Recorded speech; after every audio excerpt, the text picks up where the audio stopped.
Okay, so last time we had stopped, we had just slain the 4 kings. We've also already slain Gravelord Nito, so that's 2 of the great souls down, 2 to go. So we have the Seath the Scaleless and the Bed of Chaos left. So generally the order I'll do for those 2 is Seath first. His area is pretty straightforward as compared to the Bed of Chaos.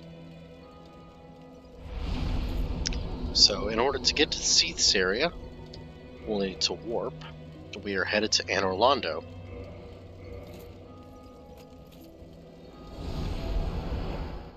Now remember that earlier in our little playthrough guide, we turned the world dark, so the Anor Londo bonfire is not lit.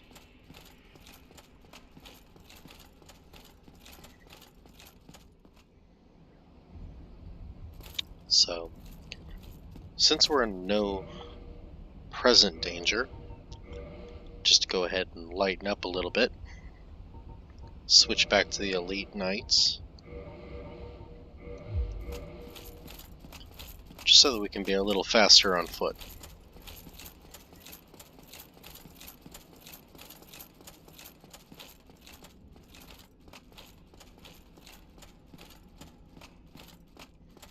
We will head up this way.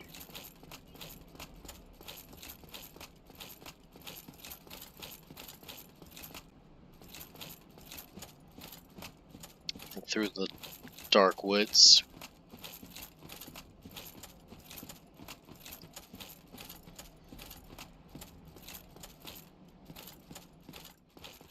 Now we come across the first of the 2 boar enemies that will be in this hallway.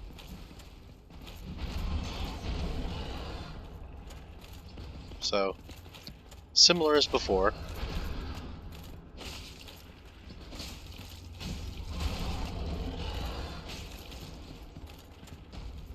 Except now you can see that their tails are protected a little better, no backstabs. If you're going to go that route, you got to be a little more careful. Oh.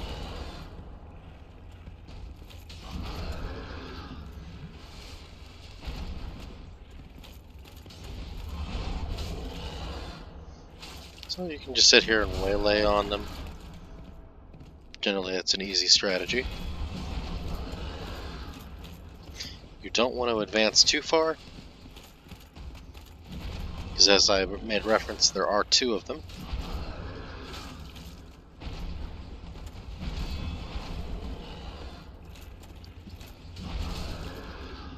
So,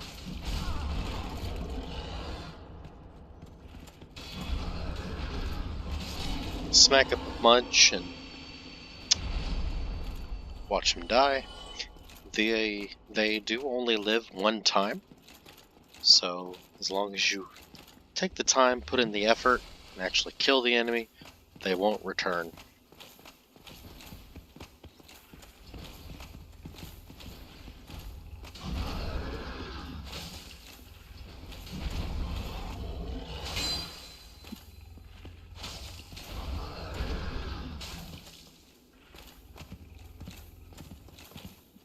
See if we can coax out that attack. Oh. Stay too long in front. Ouch.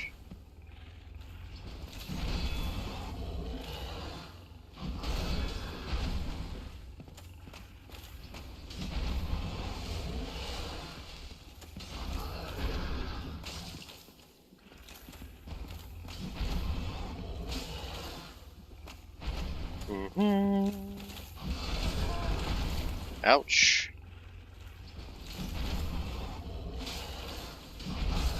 Ouch.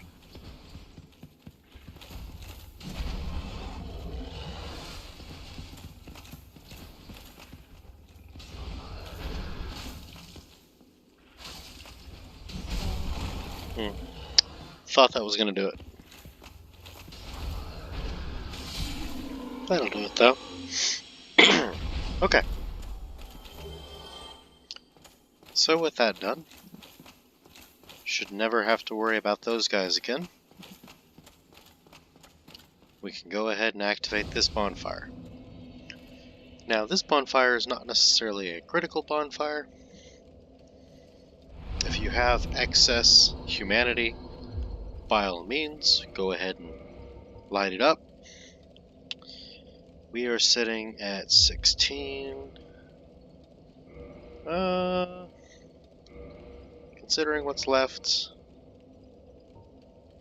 sure, let's take the plunge.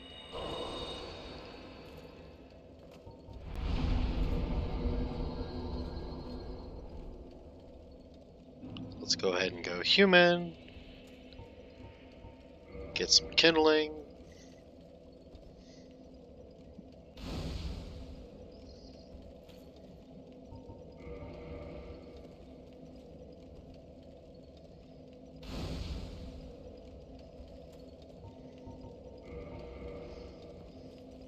Okay.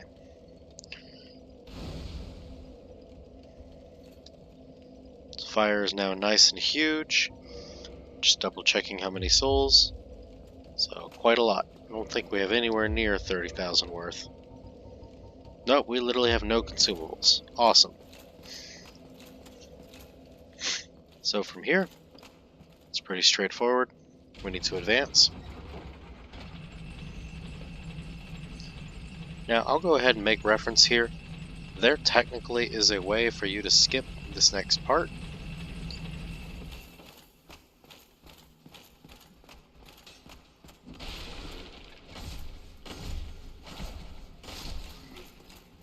For now, nope. Walk on.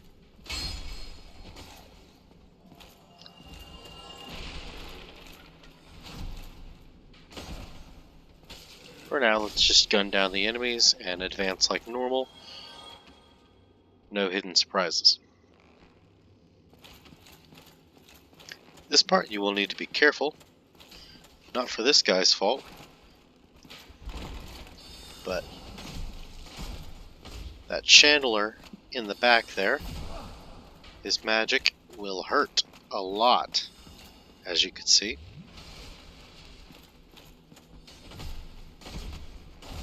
So, take down the enemies as you can. Use and abuse this staircase.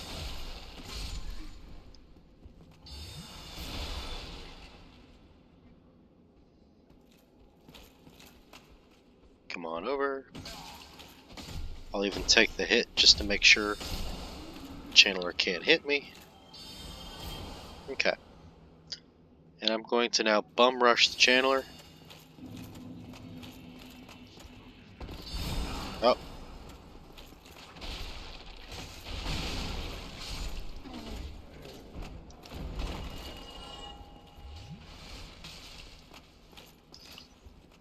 Okay.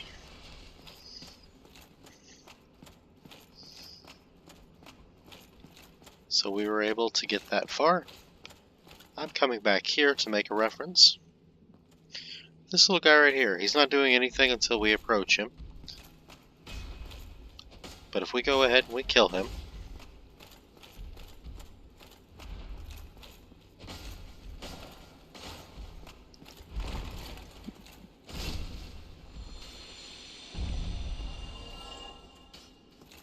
notice it was a non-aggressive enemy, and that was it.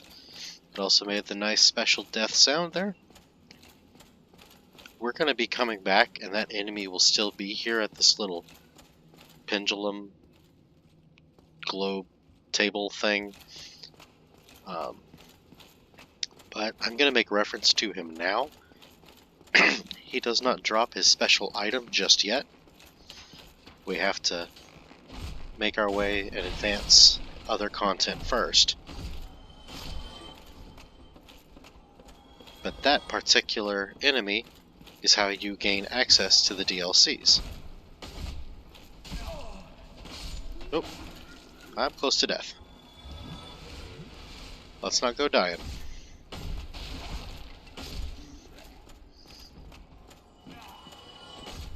2, 3, 4. Get some free souls. This should be it for that. Unless he came down. He already came down. That guy didn't, though. Ah, swink. Okay. So, as is always with most areas, you want to explore before you advance. This area in particular has tons of nice little surprises. So go ahead, take advantage of all that, explore, find little trinkets hidden throughout the level. This level in particular, you've got to pay a little bit more attention, because the enemy's damage is increased.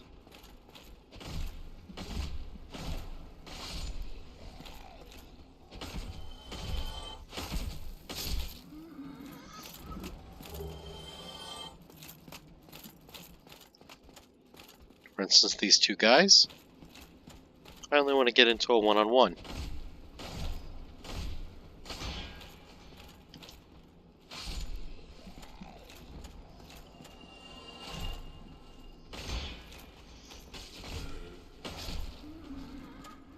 There we go. Aha! Chain toward us. Chain toward us is bad. So, this is a mimic. Just go ahead and start smacking the mimic. Oh! Didn't quite dodge.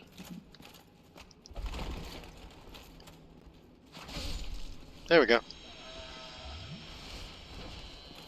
What do we get? Ah, we get the Crystal Knight Shield. Which I think for this area actually could help. Let's take a look. Crystal Knight Shield. It's going to be a Knight Shield, but with the Crystal upgrade. It's the only difference. So it's going to pick up a lot more physical, because it also has extremely low durability, but it also has increased stability. So, if you're needing a highly breakable, yet very sustainable shield, that might be your go-to. Notice there's a treasure chest down there. Good luck. For now, we can't reach it. These platforms that you see above will start rotating later in the game, and you've got to... The safest way I've seen it is you just go to the edge as it's rotating around and drop. If you use fall control, you might not drop to your death, but you've also got to get the timing down perfect. So, it's always fun. Let's see, do I have...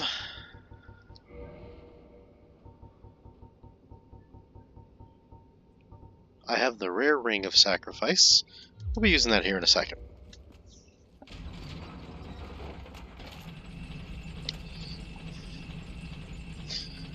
Because we are about to get to a special part of the game.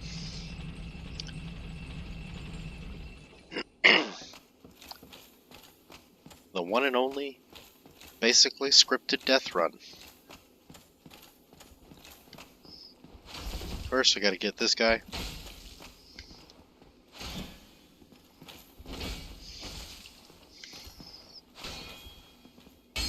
Ah. There we go.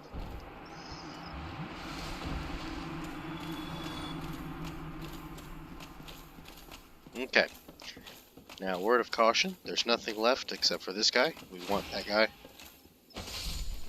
Always want to kill those guys. But at the top of these stairs, there's a fog door. The minute you go through this door, you're going to face off against Seath the Scaleless. Unfortunately for you, you won't be able to kill him. This is basically a you're going to die kind of moment. So in order to mitigate some of that, we're going to put on this. We will die, we will lose nothing, it'll nullify a curse, ring breaks, we'll never see it again. But specifically, I don't want to lose 17,000 souls. So, let's just go ahead, enter here. Seath gets all raw, angry at us.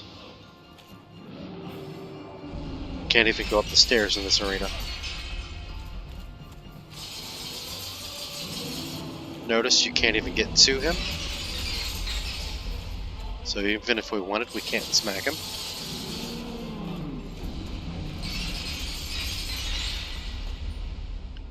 He's also immortal, because we haven't found his gimmick yet. So we'll just go ahead and die.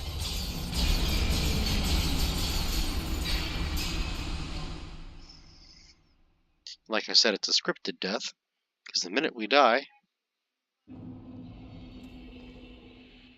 we're teleported somewhere else. So here, since we're still kind of flush,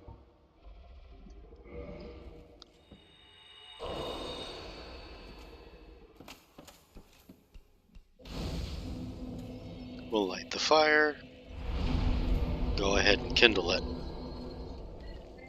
It's nice that we're able to save our humanity by doing that. That saved us 1 humanity usage.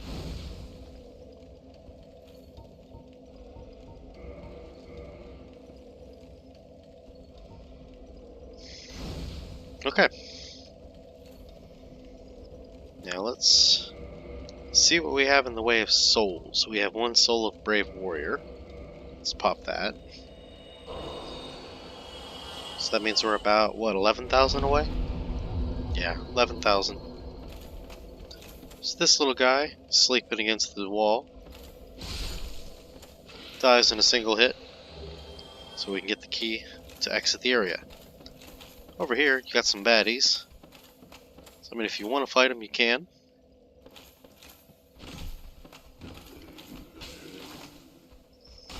You definitely want to do a better job than that whiff I just did.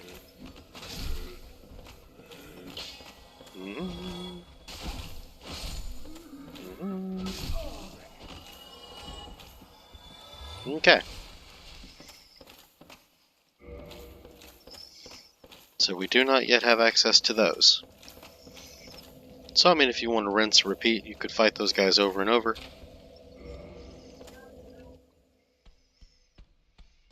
This is an important cutscene, so I won't skip it.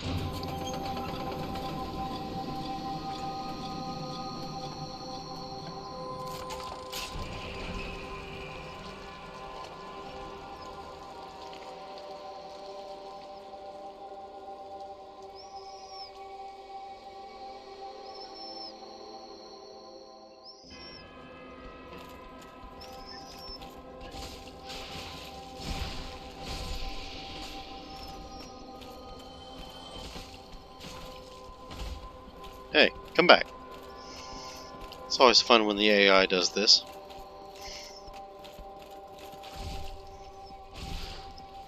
Specifically for those guys, because they're running away.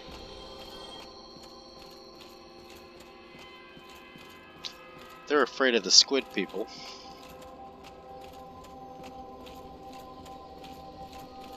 Which are now coming to get us. We'll have to be a little careful.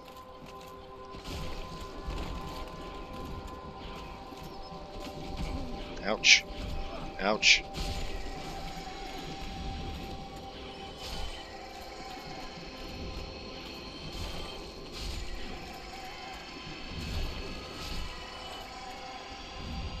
Thankfully for where we are, they die pretty quick. This guy's gonna let me smack him through the wall.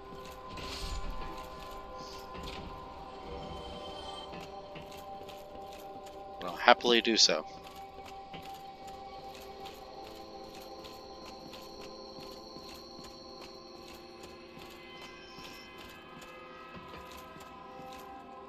He's coming slowly, so we should be able to open. Oh, we don't have that key just yet.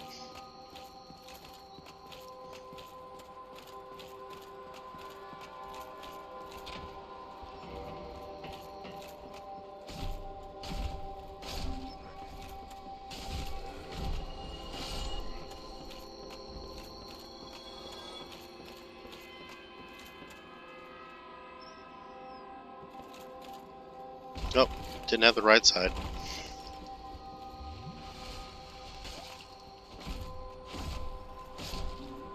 Okay.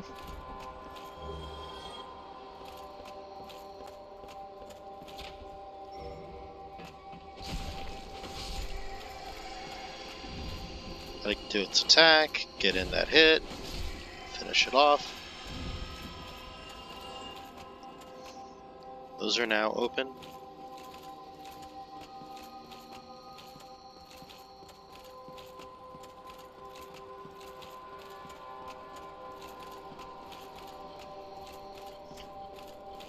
Okay. A few more of the... Ouch! This one hurts the most.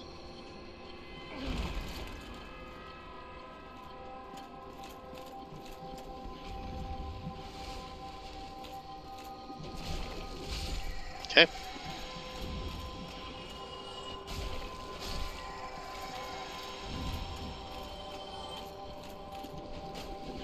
Ah. It's one of those, you see it coming, but you don't do anything to evade it. Okay. By and large, we're done with those guys. Got just these two left.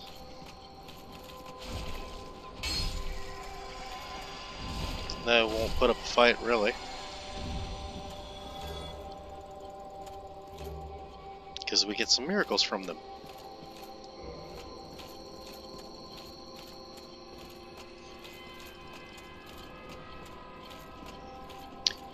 There's nothing of note over there.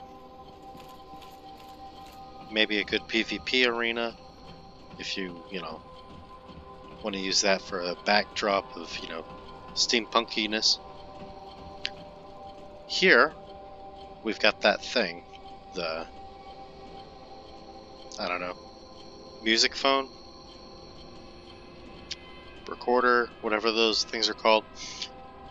Apologies, knowledge is a little short on that.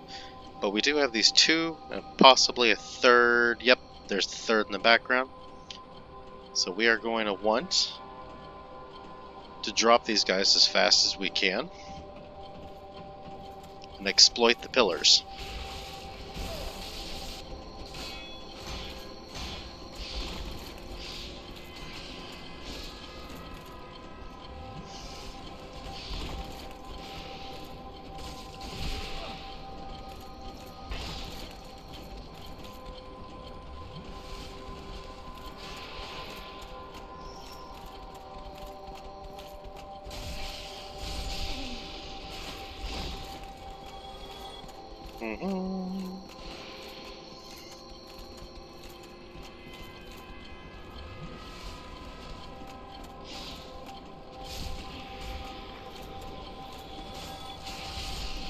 There we go.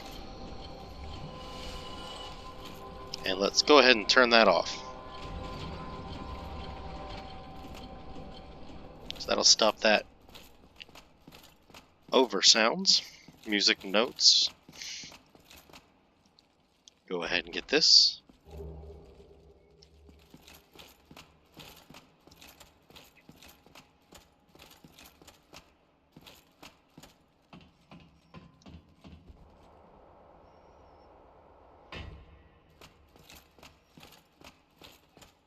And we are back to delicious silence.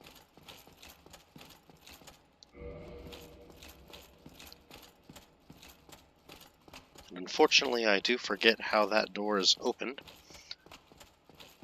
Possibly there's a key you get later. We'll see if our memory is jogged as we continue.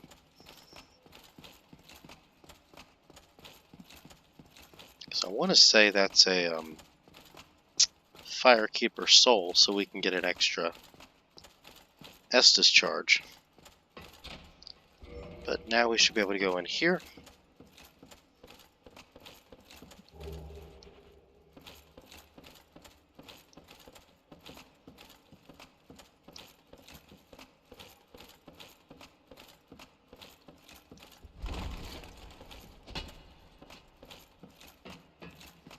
Couldn't remember if there was somehow a shortcut, but maybe that's one you have to activate later.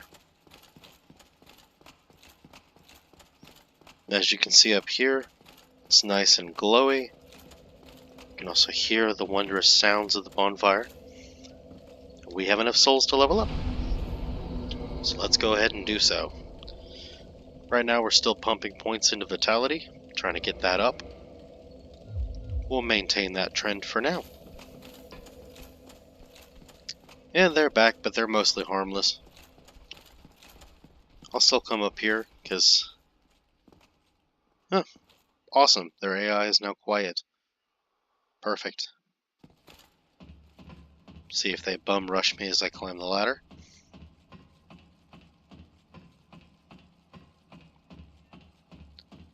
If so, they just disappeared from field of vision. Okay, before we open the door, we also go over here, advance around, use that HP to our advantage. Tally up!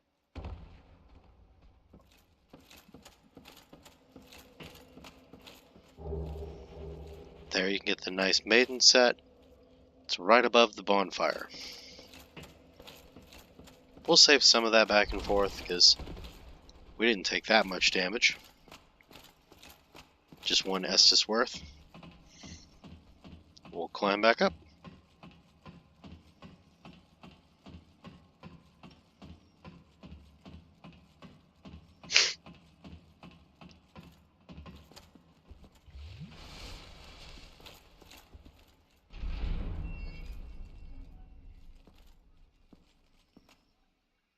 Okay.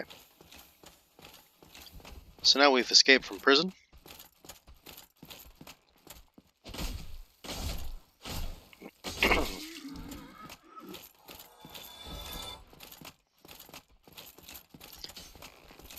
If memory serves, there's a guy right here too.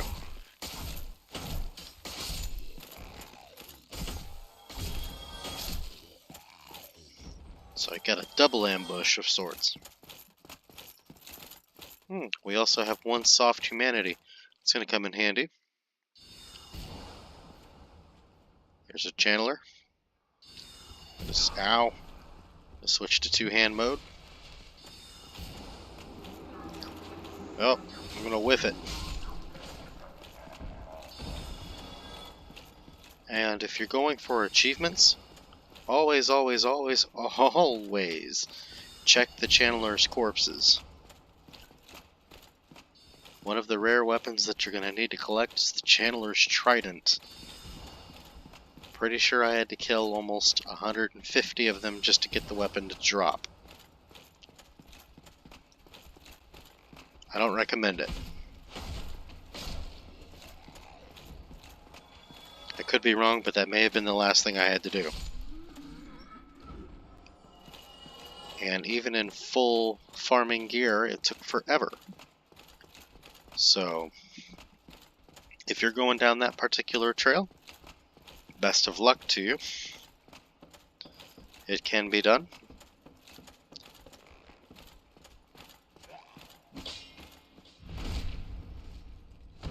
And yes, many a player feels your pain.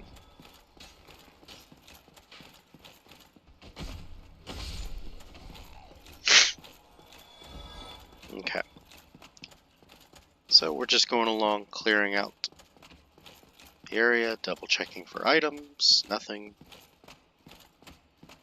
So now we can finally use the mechanism in the staircase.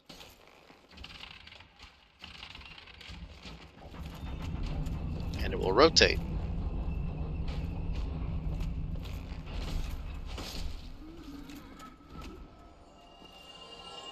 So now we can gain access to different levels.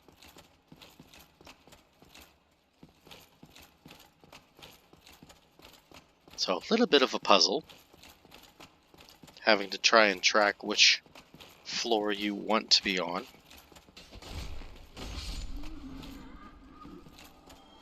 Which ones you have access to.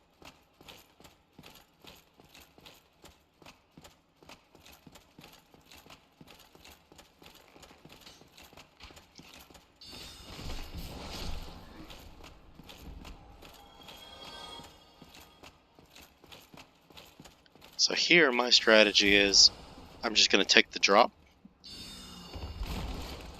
and I'm going to get to the side.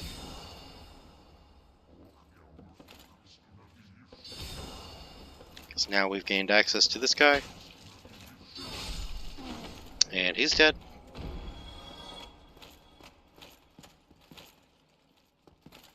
I think there's a chest over there. I don't think there's anything over here.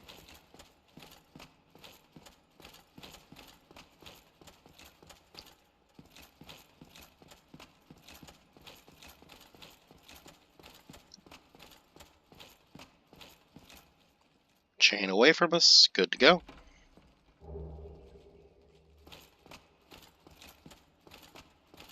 Okay.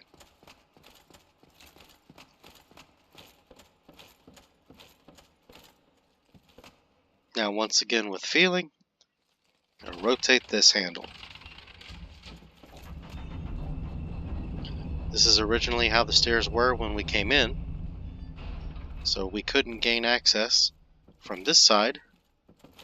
You can't gain access to that side, but now we can. We just had to go up and over.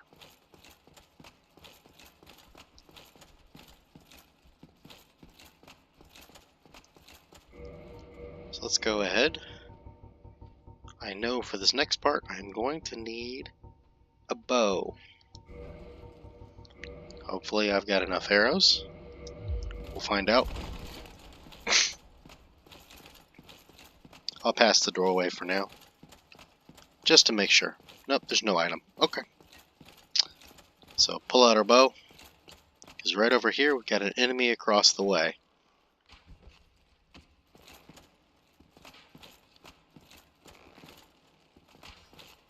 And it looks like oh, there we go. Only when I'm right on it.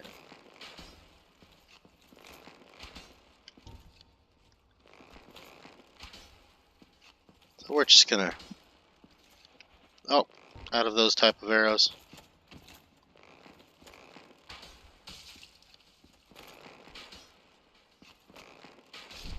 There we go. Strictly necessary? Nah.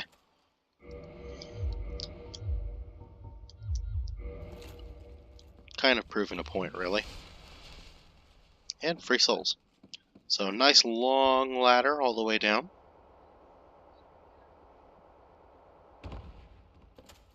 We can activate this, and should do so as quickly as possible, because it opens up access to the shortcut. We want to wrap around and rest at the bonfire. Let's go ahead and rest, just to make certain it says that we rested at the fire. I will go ahead and use 2 humanities, since we got one for free, which is wonderful.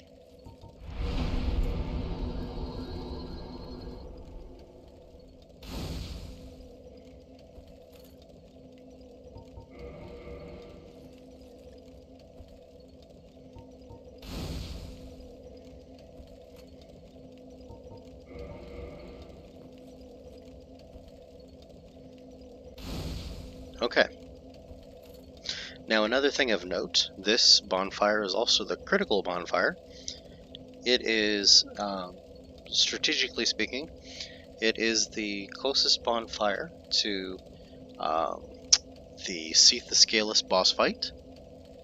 Additionally, if you're coming back here to farm or just mess around, this one, and I can't show you on the menu, but this bonfire can be warped to. So you definitely, if for no other than those 2 reasons, you definitely want to go ahead and take advantage of getting it up to 20. Go ahead and light the fire as high as you can. We are 15,000 approximately short. We only have one of those. So, not really going to take advantage there. So, we can now progress back through this open shortcut. There's some few treasure chests to be had.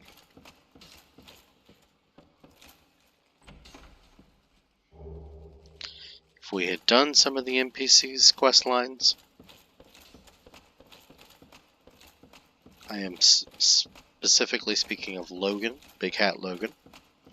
He would have been available there. However, we're not running a caster, so I didn't do any of the casters'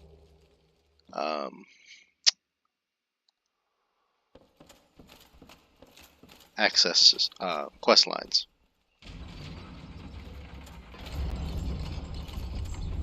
So we just got that key I was making reference to earlier. Ah, chain toward us, Mimic. I just got the key, and it might be worthwhile to backtrack, but we'll see.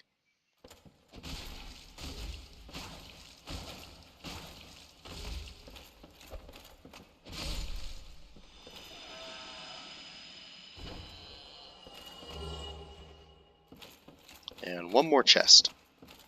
There's quite a lot of chests in short order on this one. So now we can make some crystal weapons. Oop. Stuck on furniture.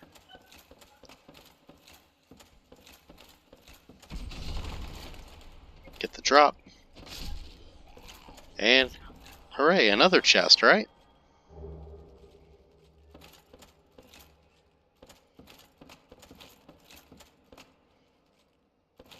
I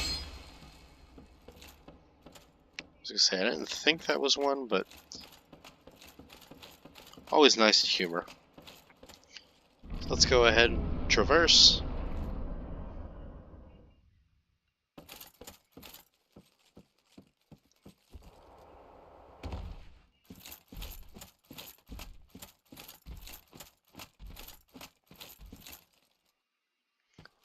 There's going to be a lot of these crystal dudes hanging around. So, I mean, if you want to fight them, just to earn some souls. Should have been two-handing.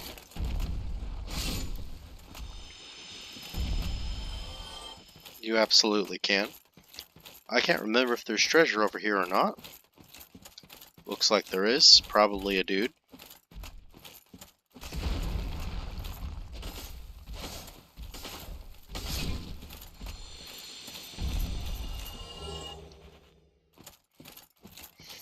So if you're going the enchanted routes, it looks like we're starting to get quite a bit more of the blue titanite.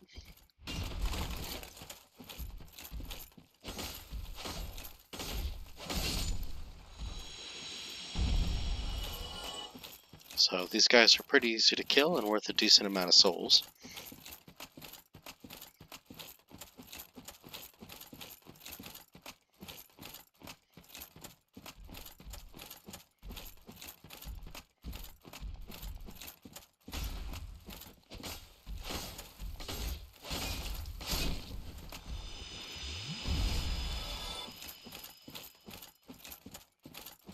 Okay. Well, we are going to advance down this way. There's going to be two guys now, so let's see if we can get them into a one-on-one.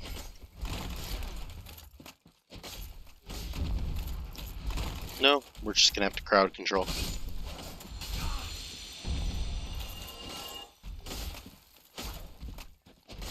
Oh. That was my bad. I fell for his little trap. Okay, so we're going to run on down here. And the Crystal Cave. Boy, this is a fun area. Got a lot of these guys.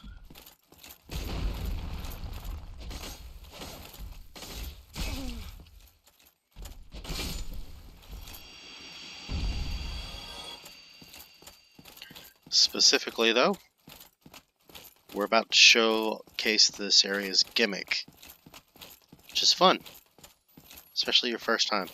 Now notice there's a path here, but there's also a path to the side, as you can see. I don't know if there's snowflakes or prism stones, or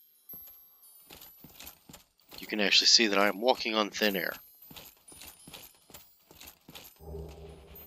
And I did so for the humanities. Oh, Okay. But here's the test of your nerves of steel, your resolve in crossing treacherous, unforeseen paths. That's right. They're all invisible.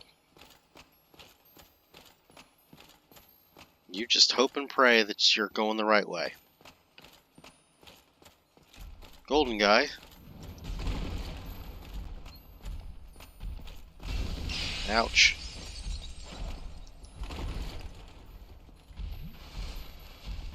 Come on. Oh, he went for a double. I need to heal.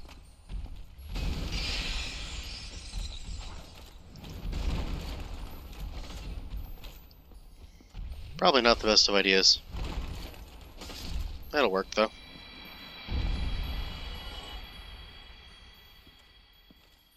Golden guy, I believe, only lives once. So, here, be extremely careful. I prefer to take this path slowly. Case in point, you are moving. I don't know exactly why. Sometimes it works that way. But if I were to continue down that path, I would fall to my death. Why it does that, I don't know.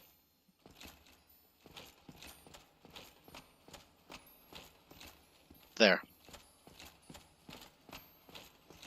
But that seriously scares me every single time it starts to happen. So there's a few more items in this area that we could explore potentially getting. Like down there. But I'm going to go ahead and advance towards the boss room. Some people were kind enough to leave us messages, giving us a trajectory. If you're less fortunate in that regard, just watch those, tread carefully. Or you could use some of the prism stones. That's why they're so cheap. So that way you could drop a prism stone and see if it sticks. By see if it sticks, let me go ahead and... Are you going to try to kill me? You are. Well, never mind. I was going to showcase those, but apparently I've enraged the butterfly.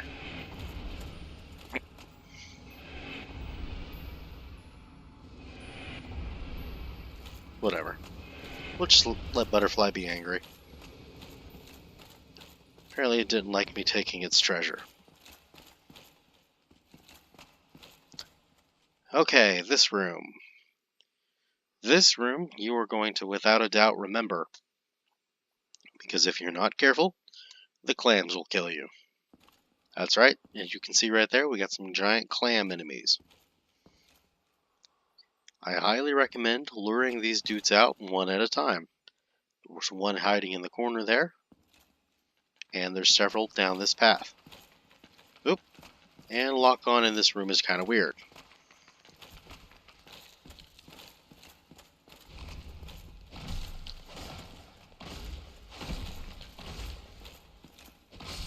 Okay. As if that weren't bad enough, yes, their corpses don't disappear. So you actually lose visibility the more of these you kill.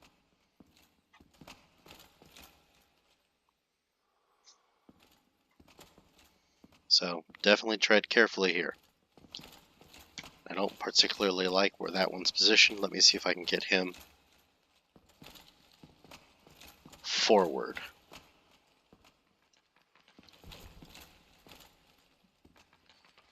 Okay, come on, come on, come on. Gonna make every hit count. Perfect.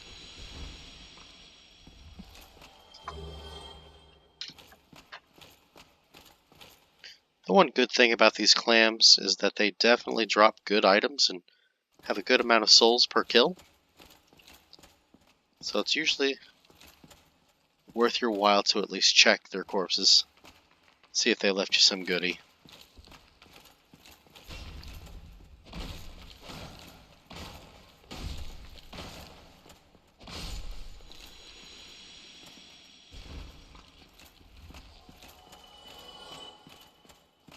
So looks like 3, maybe 4 more to go.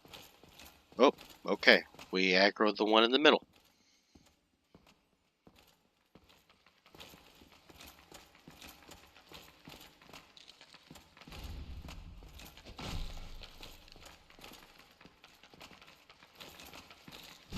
Ouch.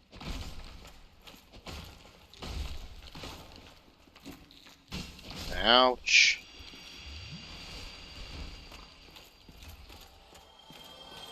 Okay.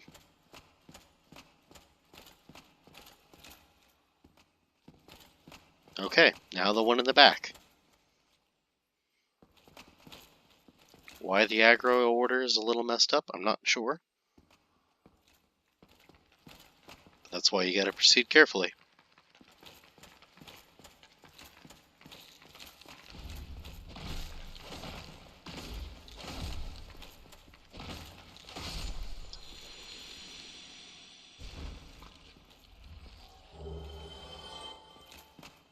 Okay.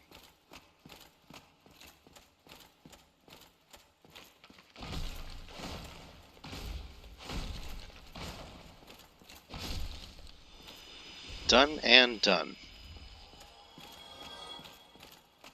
So I don't think there's any more clams. Okay. So before I pass this message, I'm going to go ahead and give a little spiel, because we are at the next boss fight. This will be against Seath the Scaleless. First and foremost, the thing you see in the back there that's shining brilliantly, that is the primordial crystal. We need to shatter that, because without that, Seath will be immortal. He will take 0 damage. Once we shatter it, we can start chipping away at the boss's health just like normal. Additionally, Seath is going to be super high in the eye shoot and have magic beam laser attacks, and just all around not good for us. So if you want to go for a build that has more magic defense, sure. If you want to go for a build that has more curse defense, because he does have a high cursing ability, perfectly understandable. He does have this little crystal attack from before that was starting to curse us. So if you keep running into the curses, something to avoid, by all means. He also has one final thing. He has 3 little moving tails. 2 are more his legs and 1 is his actual tail. The tail is in the back. If you are able to get to his tail and attack his tail, it will eventually sever, and you can get a dragon tail drop, special weapon, just like the other dragons in this game. That being said, getting to his tail and cutting his tail off is a chore. He frequently will reposition around the room, leaving you sitting there for time and time again, chasing his elusive and ever-escaping tail. So, it is frustrating if you're going for it. I empathize with your pain. Been there, done that. Unfortunately, I believe it's required for the achievement. Fortunately, it is possible. It's just, boy howdy, you do kind of hate yourself a little bit for trying. So, hang in there if you're headed for it. I'm going to switch out to Havels with that set. We are going to go ahead and try. One attempt, 6 Estus flasks down. Not too bad, hopefully. We are going to try for Seath the Scaleless. Like I said, first order of business, get over there, crack the primordial crystal, so that at least then we can start hurting him.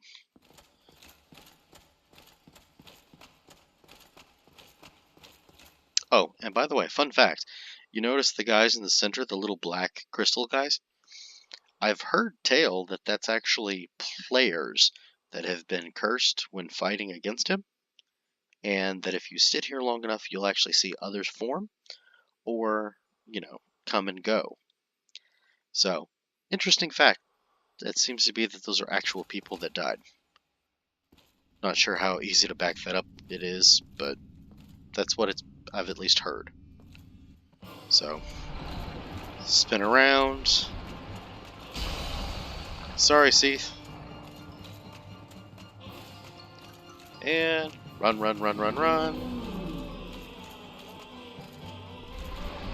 Up.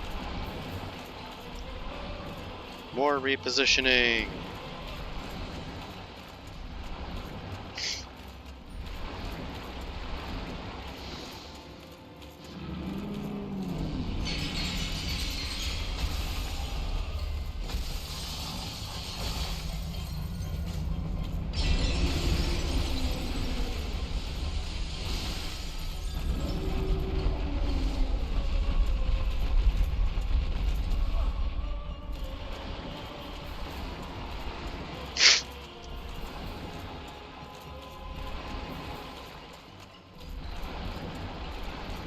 La-di-da-di-da-di-da. Oh.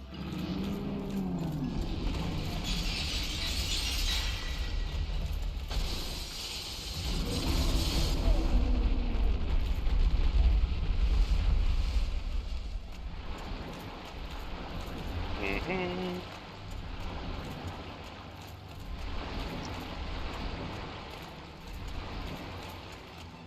I'm not gonna lie, this is definitely the worst part of this boss fight.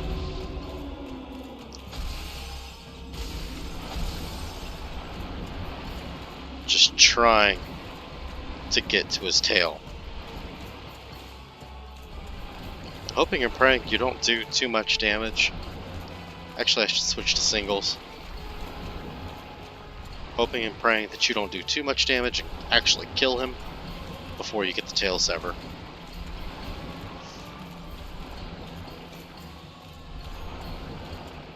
So yeah, this part of it not necessarily that interesting.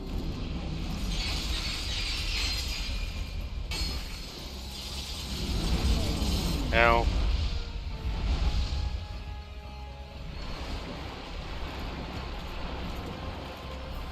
And here we go, spinning around Seath again.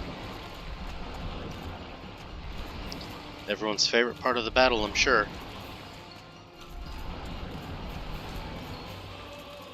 Nothing like running in a giant circle.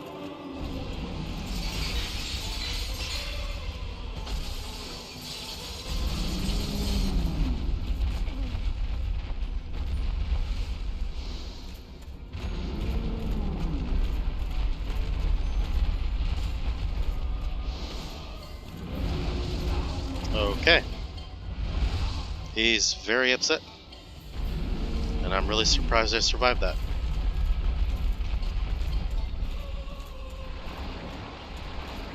And now we're clipping. Okay.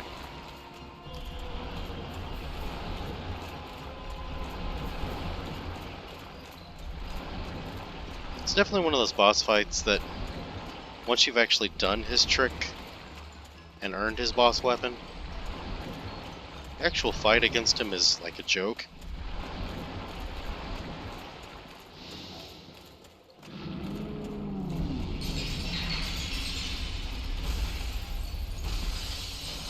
But since I'm trying to showcase the fact that you can do it, oh, kind of don't have a choice. We gotta actually get the tail drop. And smack, and smack, and smack. And still didn't get it. Sad day. Come on.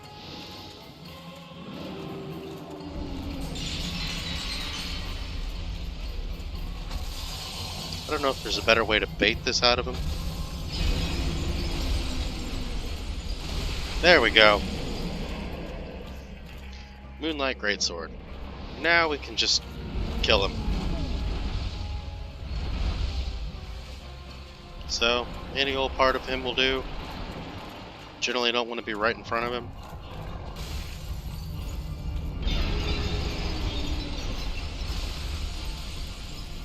Nope.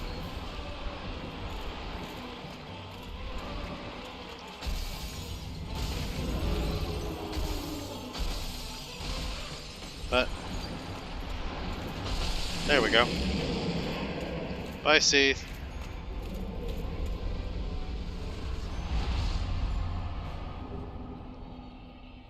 We'll give a hearty shout of hoorah. The third of the 4 bequeathed Lord Souls is ours, as well as a decent chunk of souls.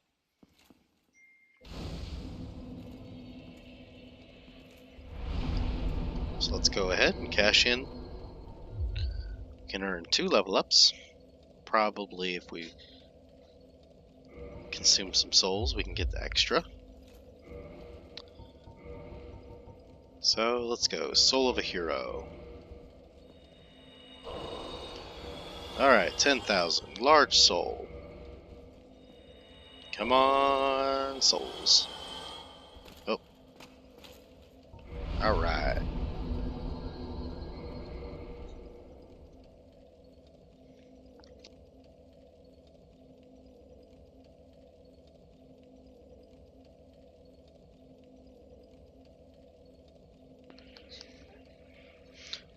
Okay, so now that we've done that, there's literally no reason for us to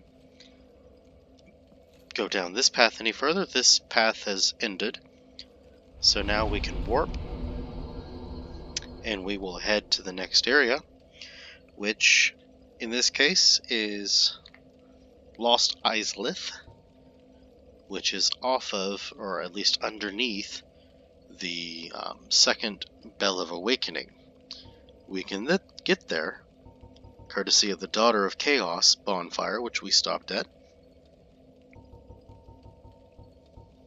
because I don't think the other one is warpable, so the Daughter of Chaos is going to be the closest.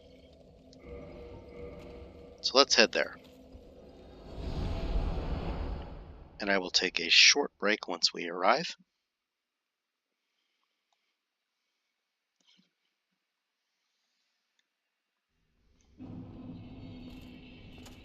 Also notice we can't rest at this bonfire either, because we killed Quelaag. So, sad day. So, I will be right back momentarily.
Okay. So, since we can't rest at that fire, let's go ahead and head this direction. It's not going to be the end of the world, because the next fire we can rest at is here.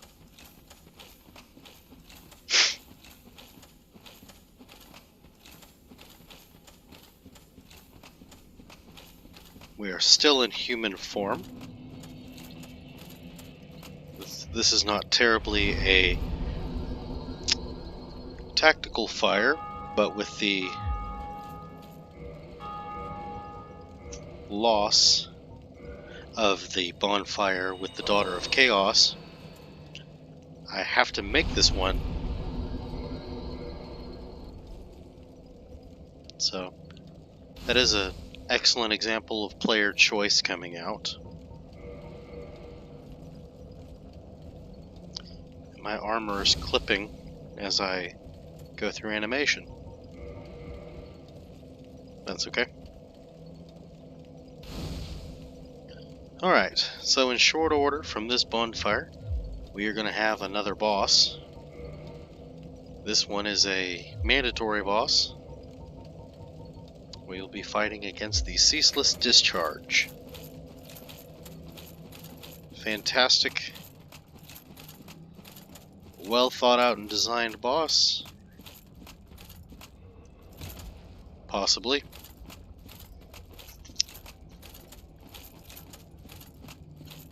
But actual execution of it makes it a little lackluster. But that's okay.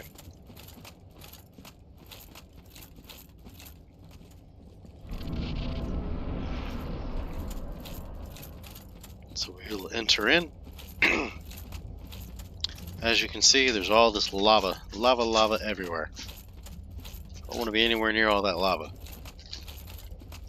All that lava is flowing from the Ceaseless Discharge and will simmer and cool down so we can actually traverse the area once we kill it. Over there, that's the boss, Ceaseless Discharge. Nice and grotesque. So, everybody say hello. We'll give him a nice wave.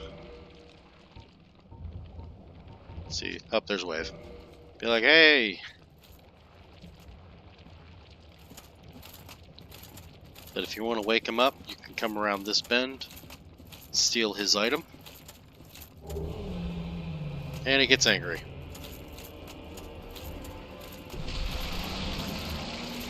And I'm just gonna run. I'm just gonna run. Just gonna keep on running.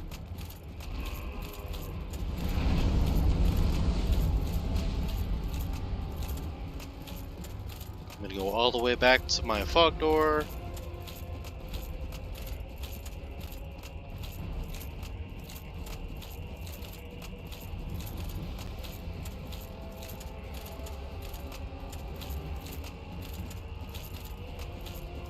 Okay, now you can't actually exit, but as you notice, he's chasing us. So we're just gonna let him do his thing. We're gonna smack him in the hand.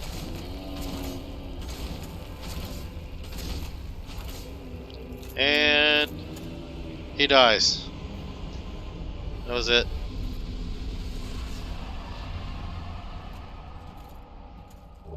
All that effort.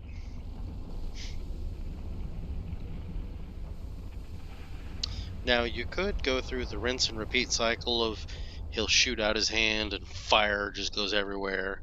You take lots of damage and you smack his hand and then you heal up. Rinse and repeat on that cycle. It's not terribly difficult. But luring him to the fog wall and then smacking his hand so that he instant falls to his death, by far the safer, easier, less time-consuming approach. So,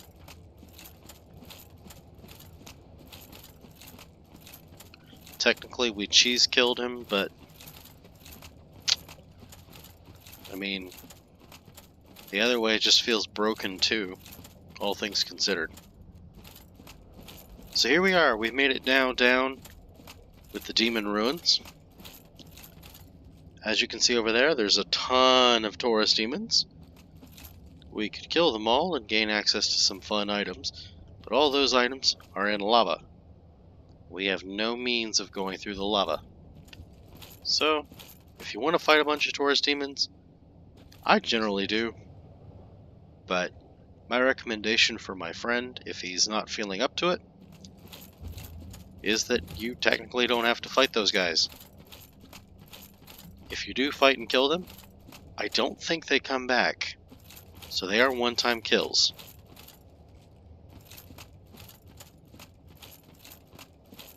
On the other hand, we have the Capra Demon.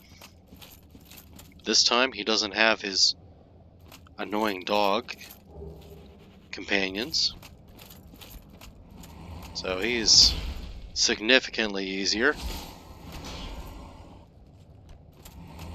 Boink, boink, boink, boink. Oh, look at that. 3, maybe 4 hits. So, fantastic way to remind you just how far we've come.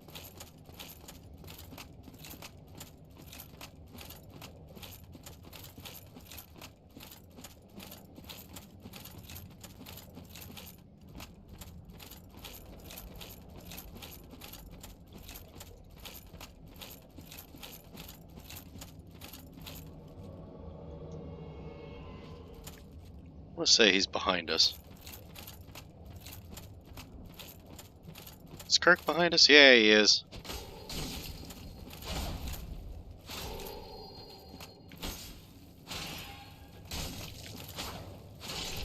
There we go. Bye, Kirk.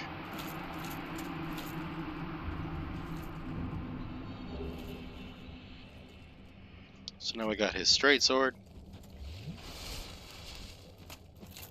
So that's, I think, everything but his armor set. Oh, it's a thing underneath. I was like, what made that noise?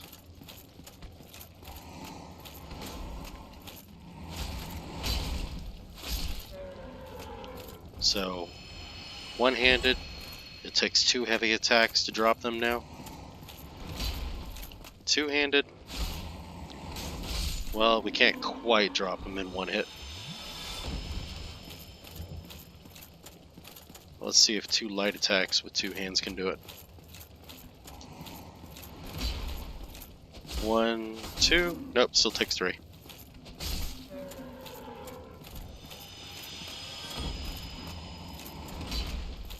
One, 2, 3. Nope. Must not have connected.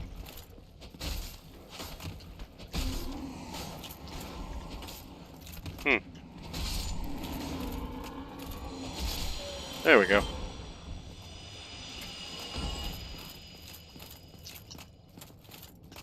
So, fun little farming right there, since they die pretty fast.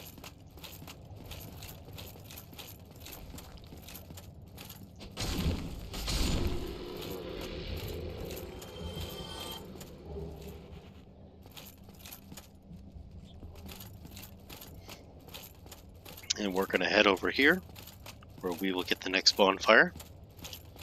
We've also got this giant, I don't think you're a statue. Got this giant worm thing to contend with. It hurts a lot.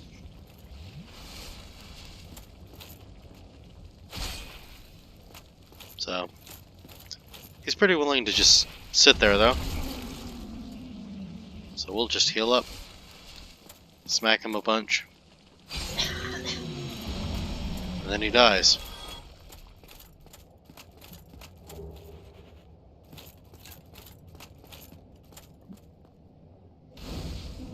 we'll go ahead. Let's kindle, take advantage of that one. This is a good bonfire to have as well. So we'll go ahead and I'll use 2. Gonna have to start being a little bit more tactical about them, because we're starting to run out of humanity. And I don't have a humanity farm set up.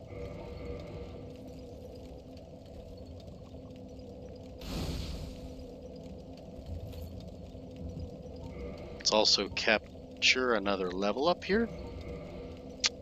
We are about 11 or 21,000 away.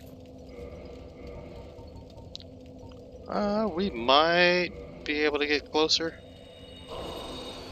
Not anywhere near, though. Let's at least prepare our equipment.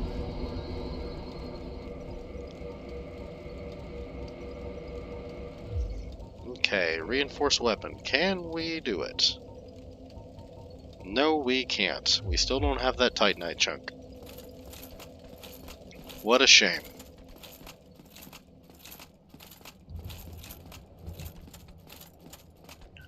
So, since we're only about 11,000 away, since I wasn't paying attention, let me run back up here.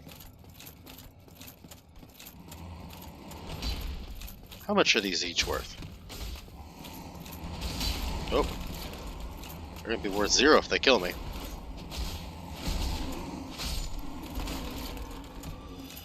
Oh, 800 each. That's not too bad. So that was 2,400 souls for those 3.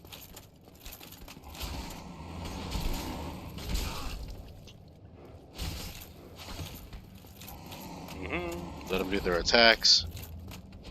You're dead.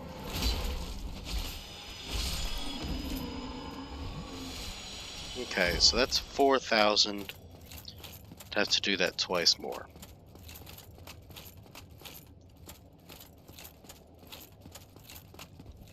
Oh, can't get over the platform. There we go.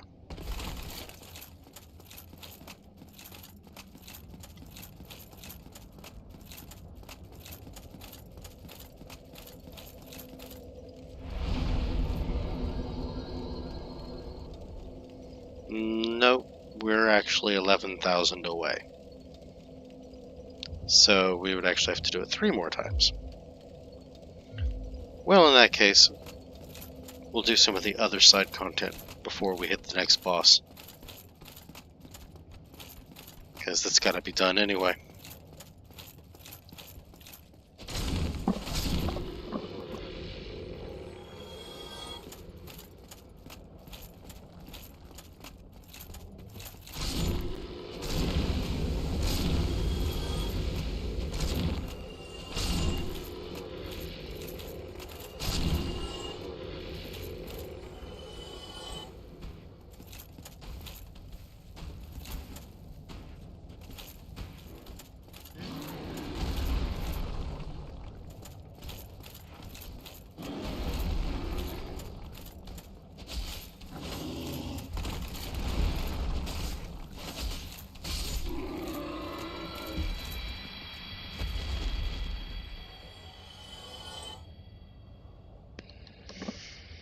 Okay, so we just dropped the big guy there.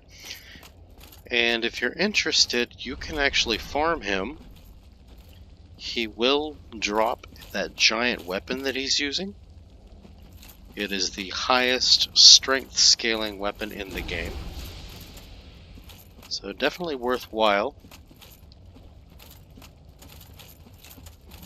if you're a strength-based character.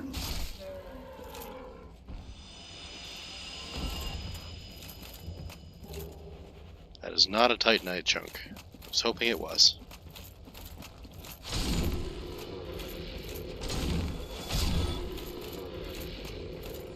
I don't think there's any treasure up these stairs.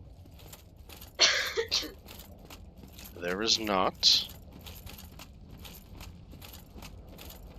don't think there's any treasure over here. There is not. Can we get a drop on you here? Well, not nearly as dramatic as the last time, but it works. Okay. One more to go. Now, in my experience, you can fight these guys on these narrow ledges. They have a nasty habit of making your character model move and fall off. So I highly don't suggest it.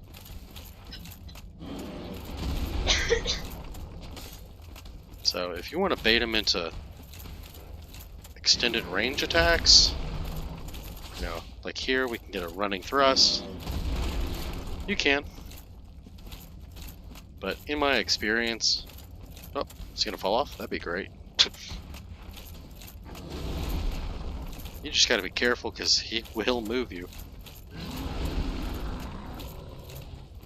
And I am more scared about falling off that than actually this guy killing me.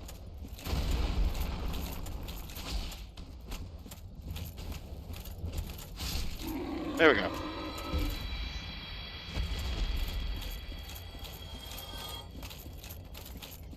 Okay. Word of caution. There's a treasure chest at the end of this path. Or There is a treasure chest at the end of this path. See those guys? Yeah, they're going to be all over this path trying to kill us. And if they grab you, you're basically going to die. So, you could sit there and do it the slow and tremendously tedious way. Or you could just bum rush it and hope for the best like I'm doing here.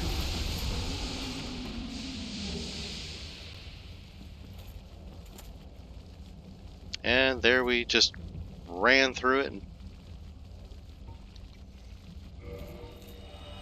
didn't die. So, up to you how you want to proceed with that. Let's go ahead, because I think I picked up a soul. Let's pop that. I think that will give us what we're looking for. So we're almost at 40 vitality, which I believe is the soft cap.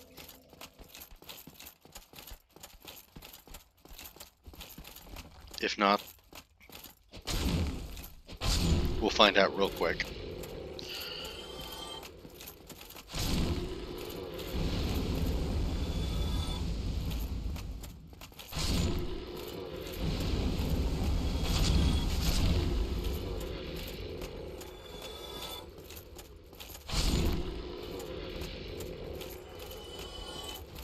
Come on, Mr. Taurus Demon.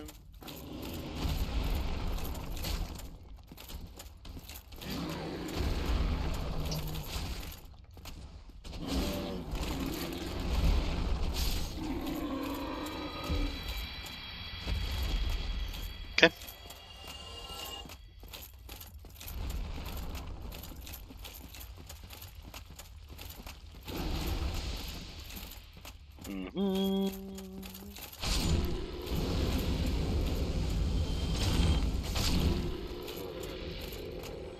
Okay. So this boss. There's a couple of items over there, but see that door at the end of the path? You have to have been a rank, I think it's 2, maybe 3. I want to say 3. Card carrying member of the is it the Chaos Servants? The one with the Firekeeper that we killed. So if you're a high-ranking member of that one, which is you've offered 30 humanity to her, that door will open to you, and you can save Solaire from his cruel fate, which would be pretty fantastic to have Solaire as an NPC, because he will actually help you fight the final boss. In this case, I believe either we messed up and we struck and killed her, or for reasons we just killed her. I don't remember which. Either way, that path is now closed to us. we will be unable to actually save Solaire from his fate. You can open the door from the backside, but you aren't going to be able to save Solaire. Anyway, so you could theoretically, but even by going down that path, circumvent this boss. This boss is technically optional. This one here is the Demon Firesage.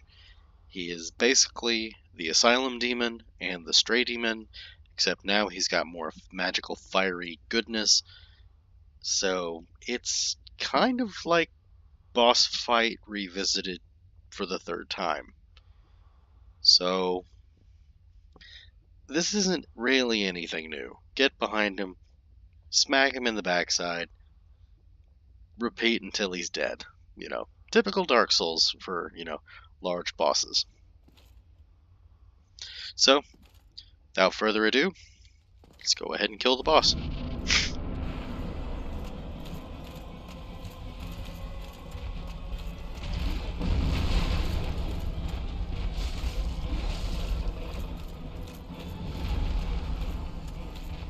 Run around, smack.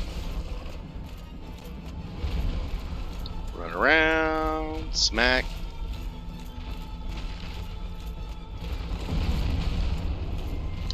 Smack, smack. Run around, smack.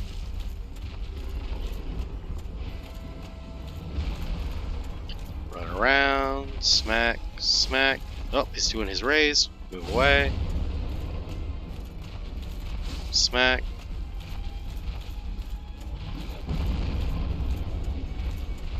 Smack. Smack. Oh.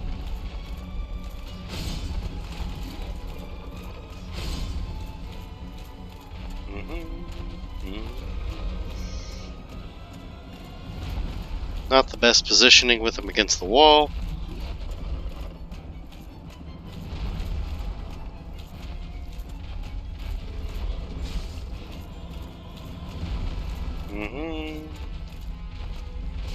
Smack.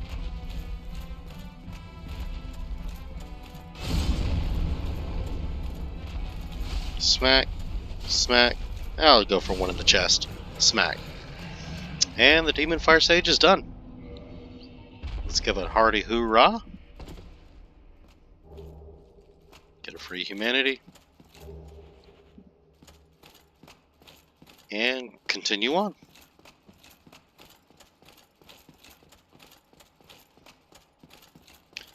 So here I'm going to first take the upper path. There are two. You could go down into the depths a bit more. First we're going to proceed up. Because if you didn't follow my character's pathing for this, we would be about to unlock a very, very wonderful shortcut.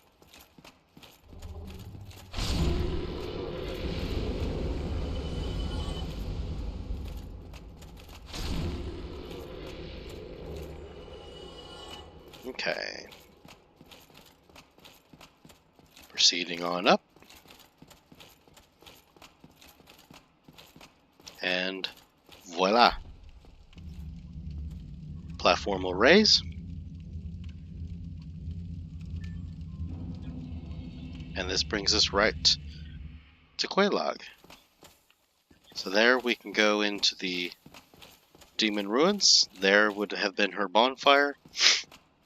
You would come straight out, hit this, go straight down,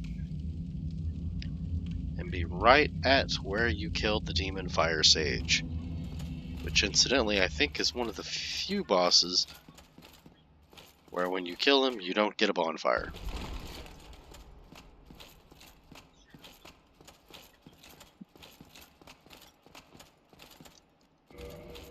Also don't think you get a soul for him.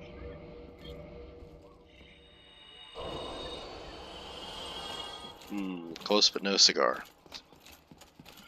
Okay. Now we will proceed down. Here's our bonfire for those of us that killed Quelaag, or Quelana.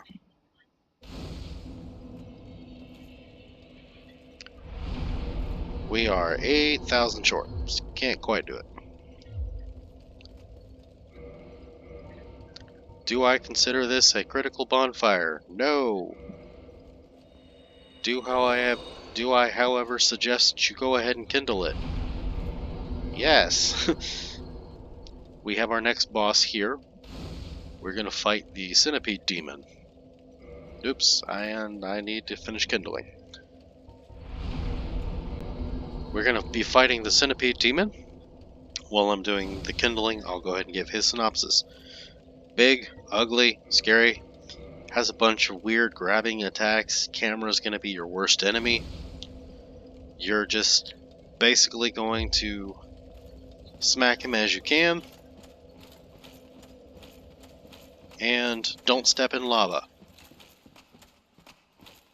That's this entire boss fight, in a nutshell. I realize it's kind of dumbing it down, simplifying it. But that's pretty much it. As you can see over here, we also get to see our Sunbro. I'll give him a summon.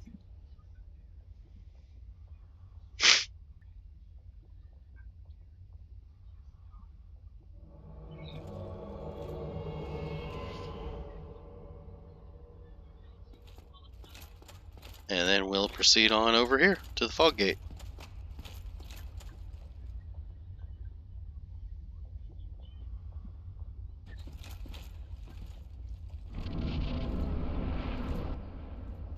And I'll skip this. It's not that big of a deal. Alright, Centipede Demon. I'm going to raise shield on this fight because it's going to have a bunch of just trying to give spacing, Solaire. It does that a whole bunch. It's gonna, have some jumps. So as you can, smack it. Just pretty much stay out of lava.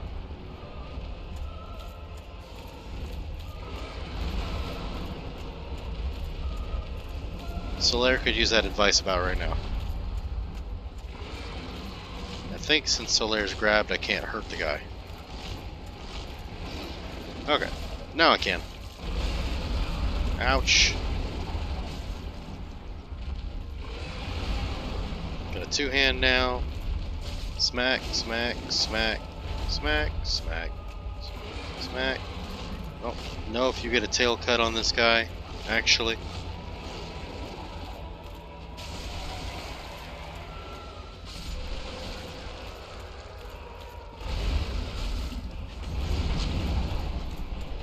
Oh, maybe you just get the charred ring early.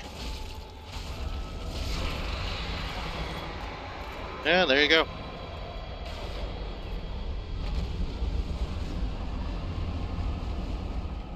So thanks again, Solaire. We will give a... once I can actually pull up the menu. Come on. There we go. Give our typical hoorah. And we will equip the first basically required ring for this area. Now I am running heavy with my armor now, so let's drop that. I'm gonna go shirtless for a minute. As you can now see, I can run through the lava and I will take minimal damage. This is how you could go and collect the items back where the tourist demons were. So if you're interested, it's definitely worth going and doing. Can't remember if there's any more items in this area. There may have been. But for now, we will advance this path. We will see Solaire here.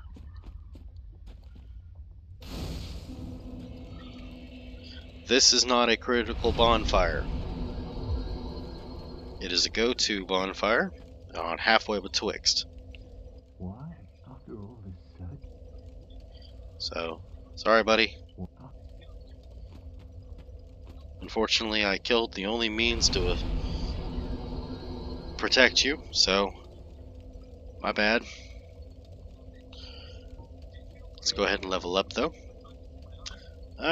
Looks like we're gonna get 40. I don't think I have any means. Nope, I do not. So we're just gonna advance.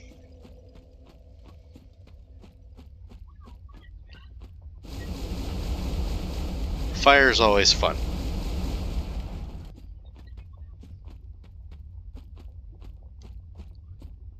I don't know if it's limited to your character's armor. If I put on chest armor, if it'll actually light my chest on fire.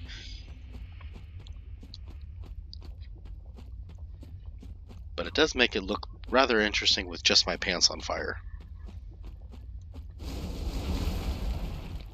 Alright, get some free souls. Alright, these things. Generally considered by most to be the unfinished enemy of the area.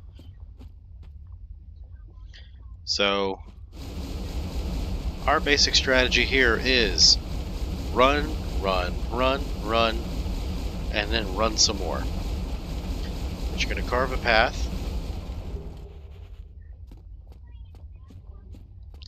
We don't want this tower, we want that tower. And we're just going to keep on running. Because if those guys get you, they hurt.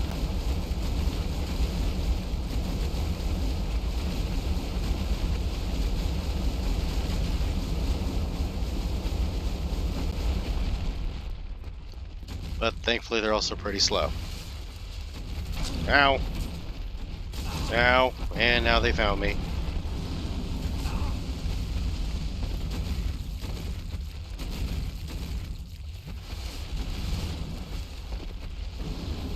Okay. So I'm gonna have to run around the tower, which is fine. Because we do want to come out on the side over by that little broken statue. Because there's a bonfire here. Rest at it and reset the world. This is the critical bonfire of the area. So we are going to have a single humanity left once we're all done with this.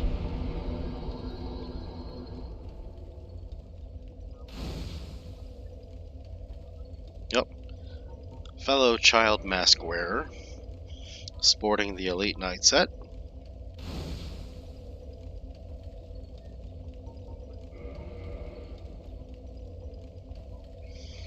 Now, you could argue that the next boss is a pushover, and that technically having 20 Estus flasks in this area is pointless.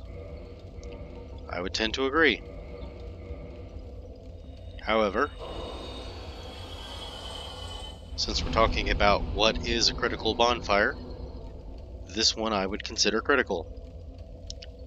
I also, it looks like Vitality might have a soft cap higher, more towards 50, because we did go up by 25 HP for one level up, which is pretty solid. Usually a soft cap would be more like 9 or 5 or even 0. So next we're going to advance through this part, go through the broken down covering, advance up the roots. And at this point, we no longer need to wear the orange charred ring.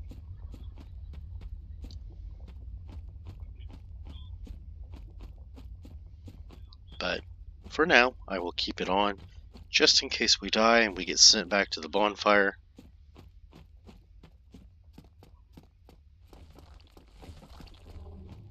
There's no particular reason to take it off.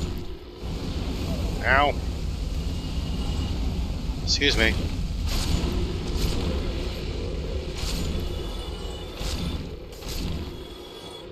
Okay.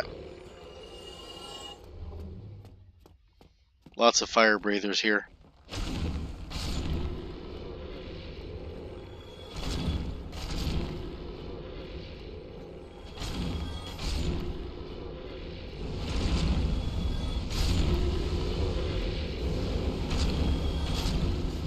Thankfully they die pretty easily.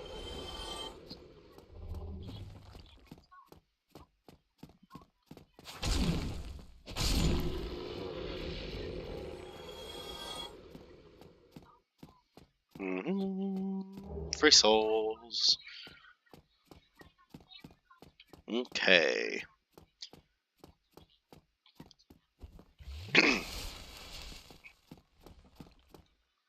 Get off the tree roots. Got this fantastically weird, grotesque thing to kill. Nope, that's not how you do it.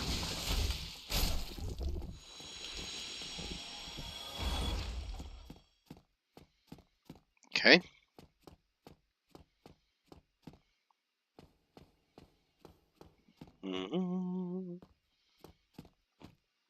Up top here, you can see the figure in black holding the little red flame.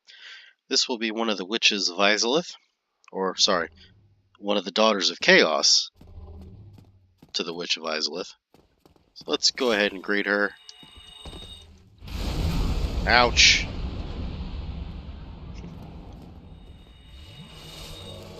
Oh, and Kirk says hello at the same time. This'll be fun.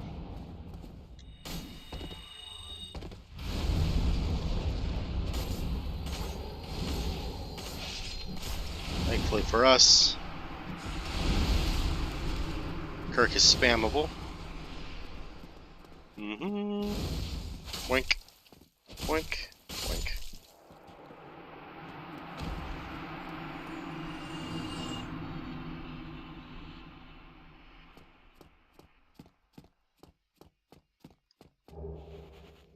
Okay.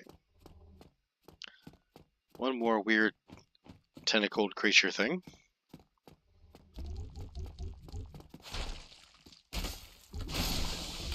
Awesome.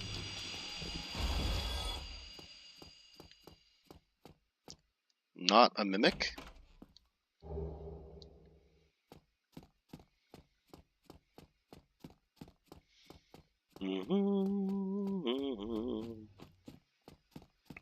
Okay. So there's still a couple more items throughout this area that we could go and get. First and foremost, that little doorway there, if we work down this route, will take us to where we could find what happens with Solaire, I believe, at this point. So I'll go ahead and do that part.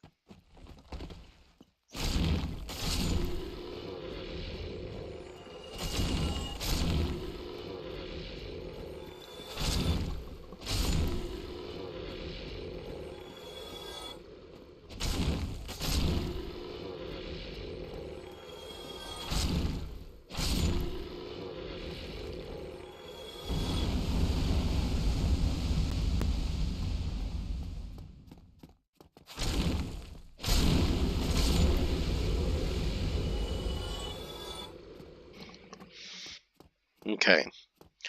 Now the one scary part about this encounter here, I'm going to go ahead and put back on Habble's and switch out from the Charred Ring to Habble's Ring.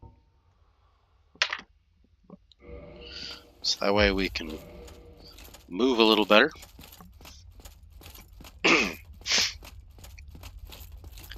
We've got this guy to contend with. Everyone's favorite Titanite Demon. Except now, you gotta worry about ledges. Because you can fall off. And everyone's worst enemy in Dark Souls is gravity.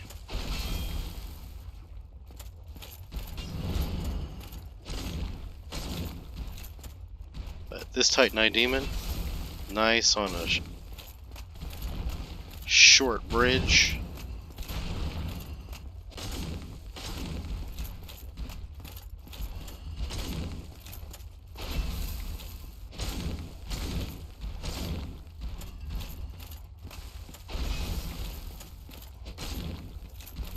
So, same strategy applies.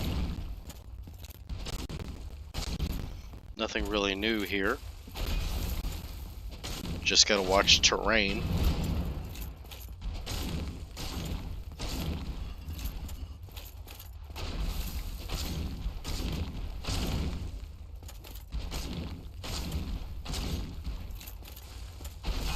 Oof.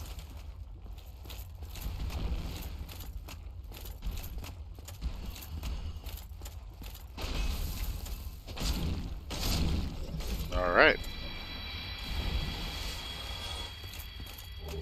This one will offer you 2 Demon Titanite, and the best thing about that one is it also respawns. So if you actually go through and carry out opening this path and getting access to it,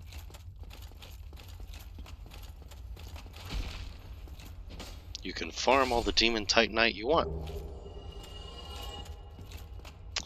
And unfortunately, this is where Solare's story will end for us tonight.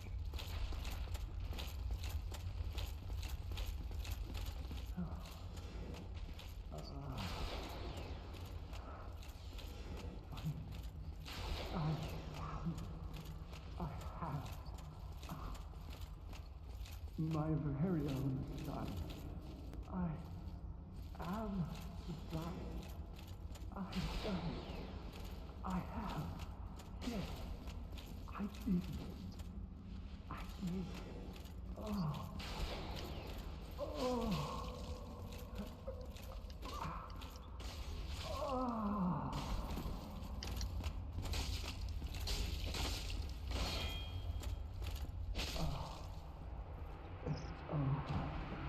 My son, it's dark, so dark.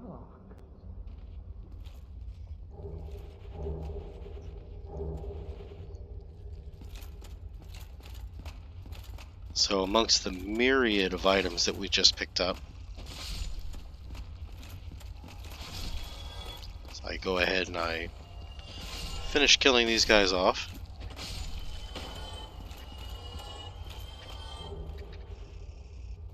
There we go. We now have the Sunlight Maggot.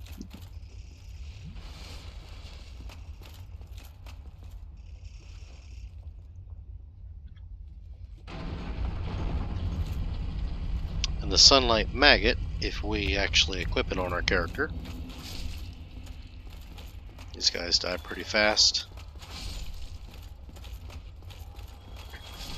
Much easier with that forward thrust of the katana.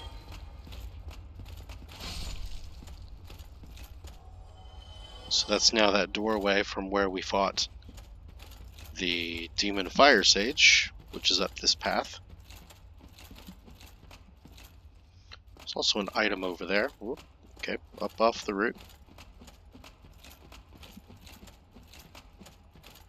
Which you have to get to by jumping.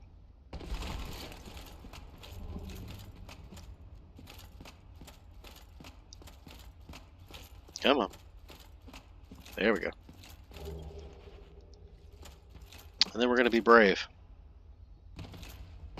Nope, didn't quite make it.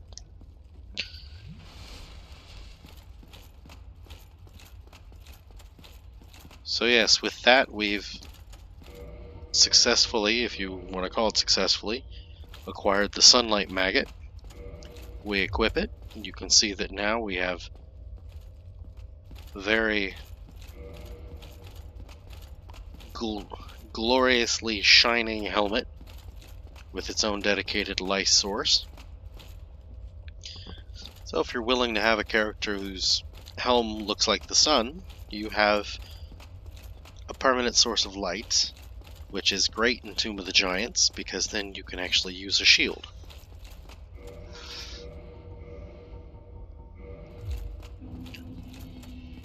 So depends on you and what you're going for. I'm going to go ahead and homeward bone back. That does mean we're going to need to put back on the orange charred ring.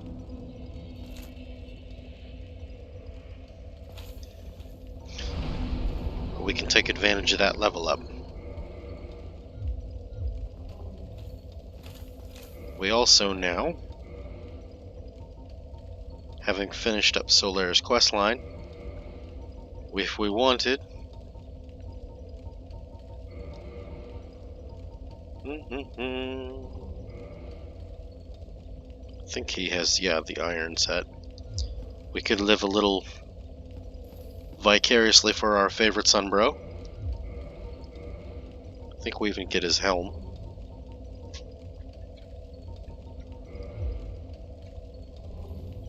So, I mean, if you want to cosplay as Solaire from this point on, we could. But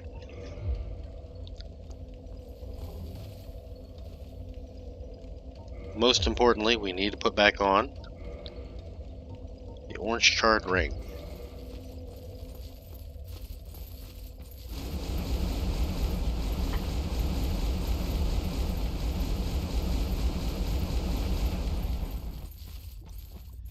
Now, for this next part, I'm not going to sugarcoat it. We're going to die. We're going to die a lot. Because try as I might, and I have successfully played and beaten Dark Souls 1, somewhere in the double digits. Not tremendously so, but at least in the low to mid-teens. I have never gotten down the timing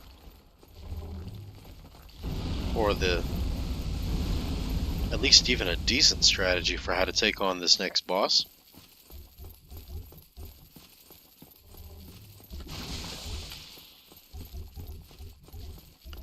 So I kind of just resort to try again.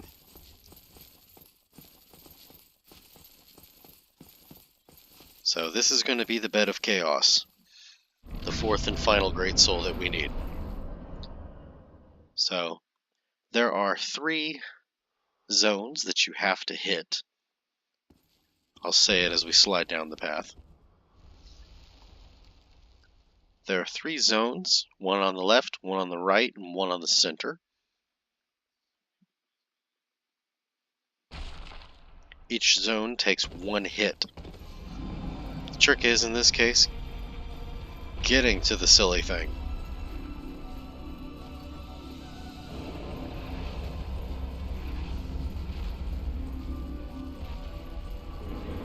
So the first one, they're usually pretty good. Oh.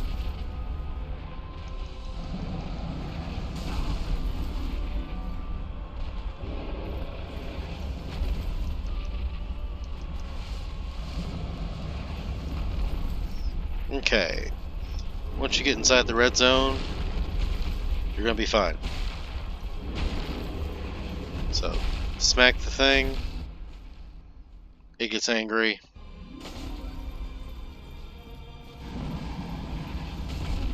Ouch.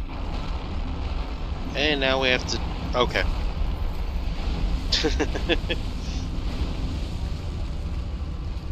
Yes. Now we have to deal with the floor falling away. And everyone's favorite part of this boss fight, the sprint back.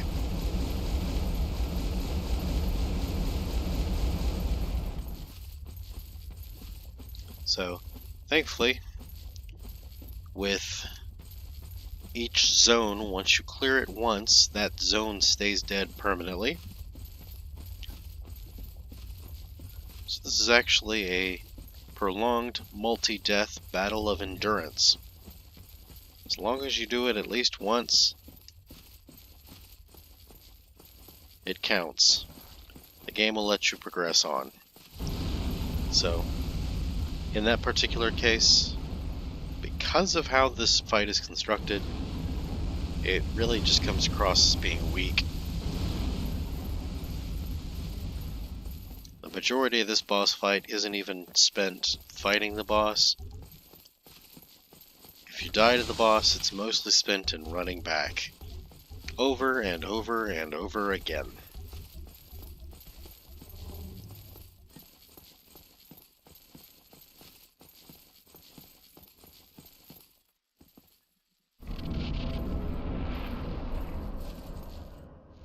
So here we go, sliding back down.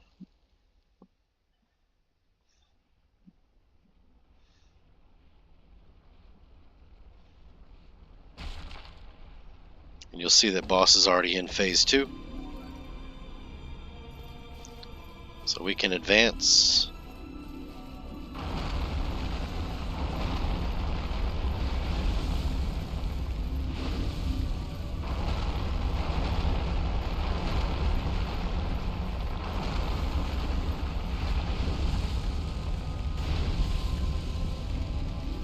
I think we can make that jump, but I'm not sure.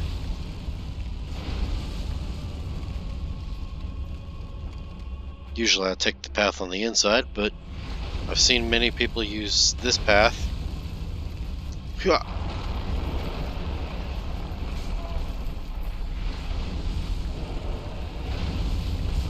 Okay.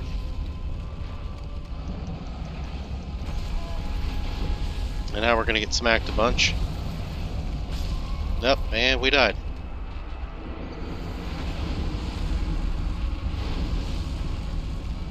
Well, we at least got the jump, right?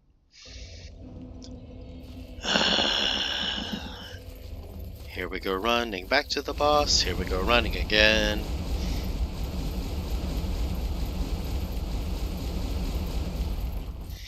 Here we go running back to the boss.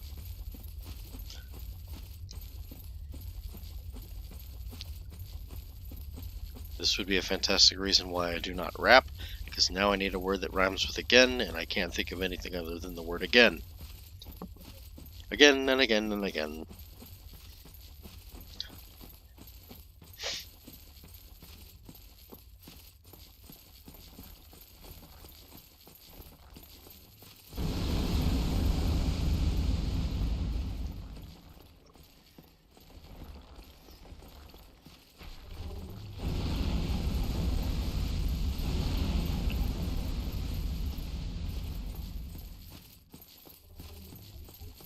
But yeah.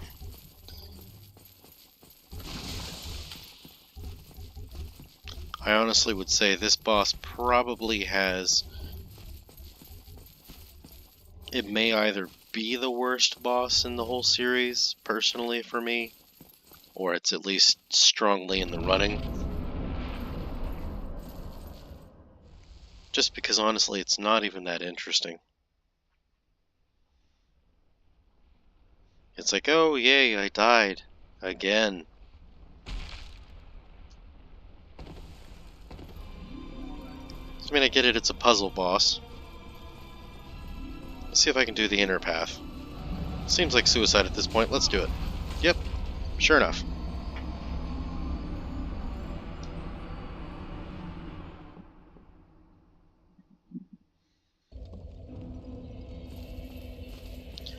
So,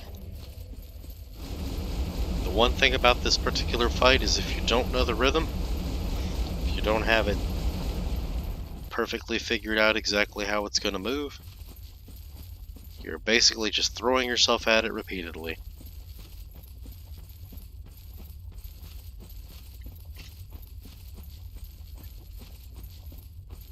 So I'm sure we could approach it like a little dance, learn its various moves.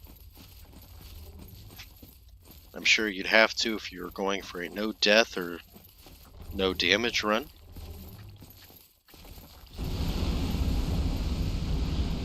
But I have never undertaken those types of challenges.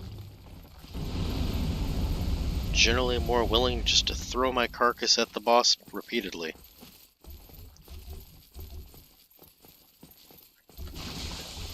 So hopefully we'll be getting it here soon.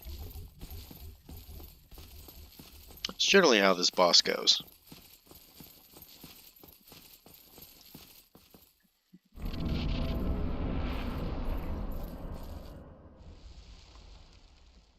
Let's get a little bit more back to the middle.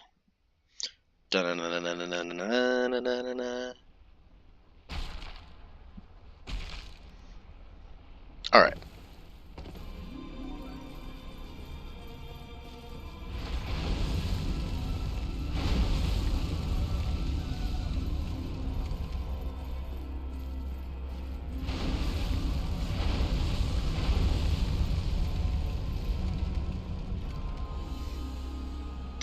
Mm-hmm.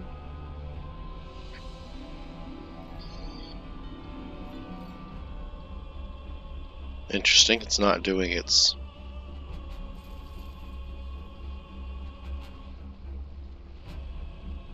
slash attack like it normally did. Oh, there we go.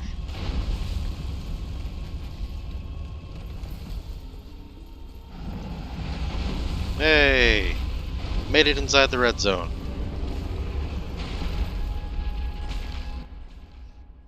Okay. So, one more zone to go. This will probably get us killed. Surprise! Said no one. Oh!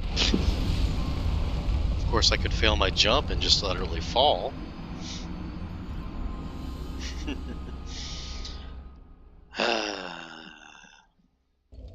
Good times, Bed of Chaos. Good times.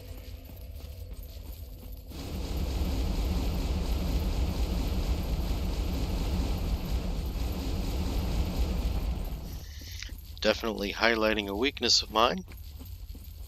I'm not that great at platformers.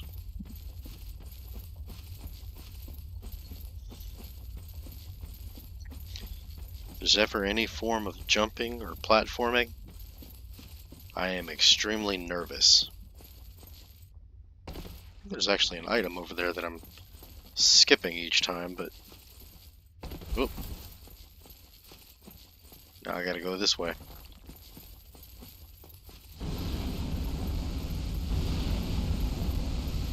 Okay.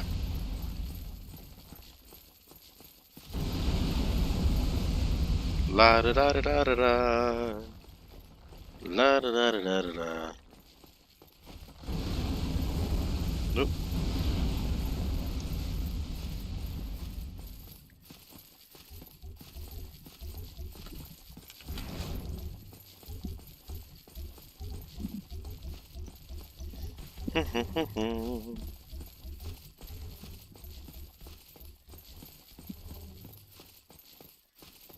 Okay.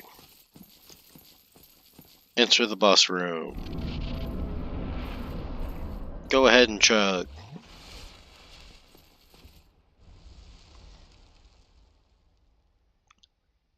Bum ba da bum. And here we go. Hopefully for one more slide. Now it hasn't yet. Oh dear. You gotta calm down, Bed of Chaos. The center of the room is gonna fall away now. And I'll go ahead and rush back. Get some heals. Because my goal here is to do a running, flying leap.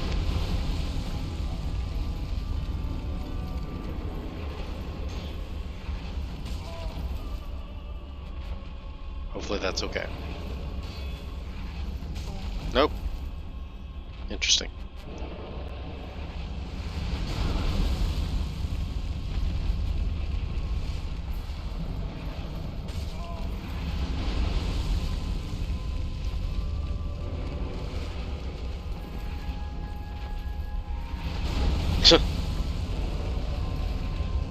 If I actually get the timing for a window down, I get smacked.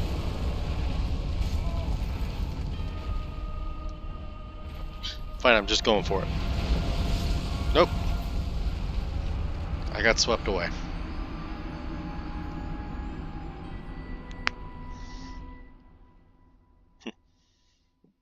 Such is the Bed of Chaos. Such is my lack of knowledge of the Bed of Chaos.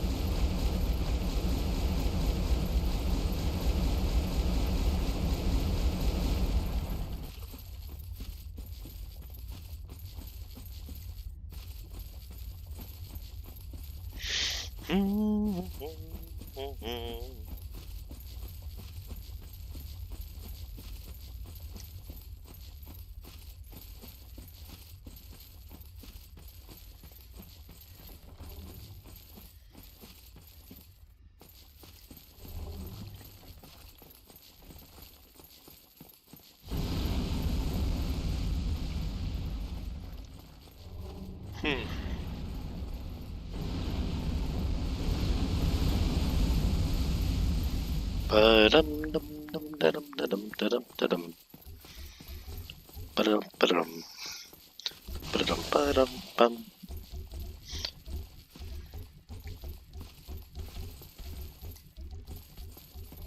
Alright. Once more with feeling.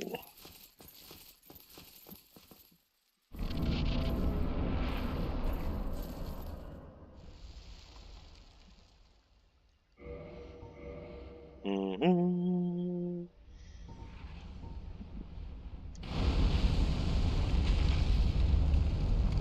Okay.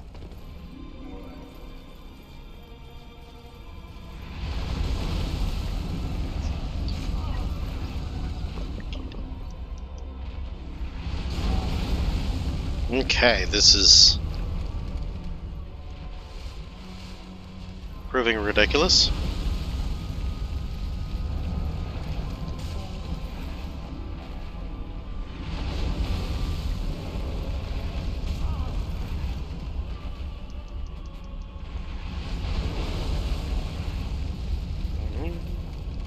Nope. I haven't even had an opening yet to make the jump, let alone a good and proper attempt.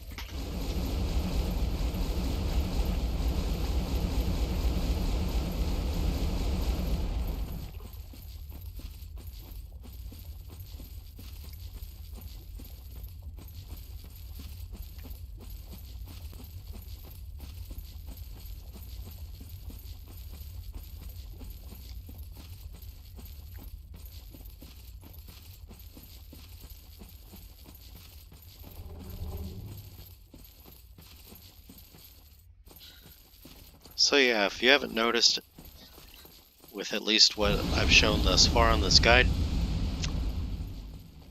definitely am not a fan of the Bed of Chaos. It's definitely one of those, ah yes, you again, kind of boss fights. Not in a good way.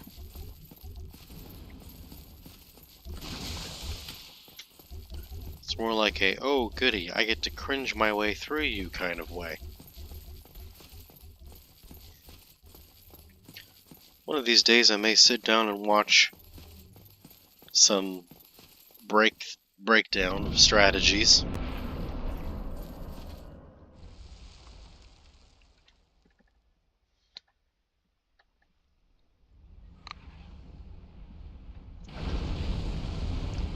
Till then, just gonna keep throwing ourselves at it.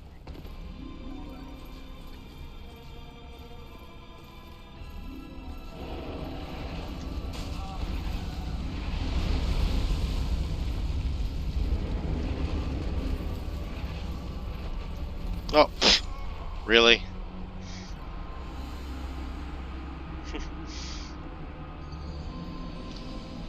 Oh, that's sad. We finally make it onto the platform, only to be swept away again. So, just 1 second.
Okay, and we're back.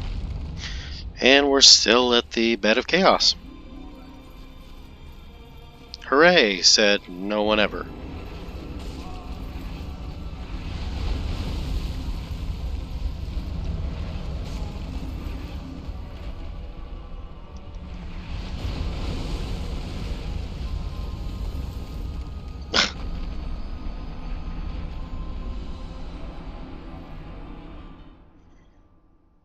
I'm sure we have by this point, but have we mentioned how much we just don't like the Bed of Chaos?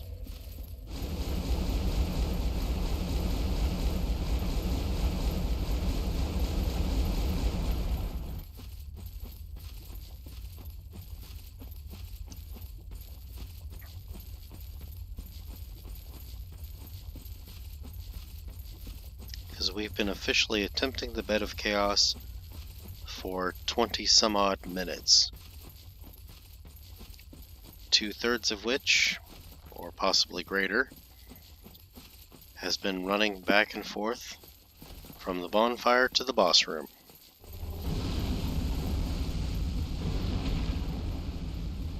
Not even the interesting part.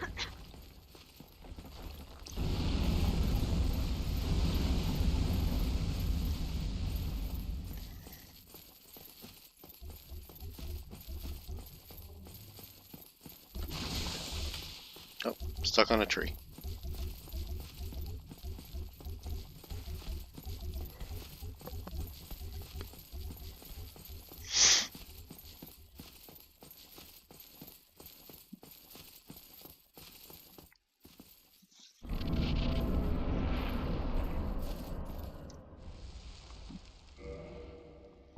So I'm going to go without armor. It's not like it's actually doing anything for me.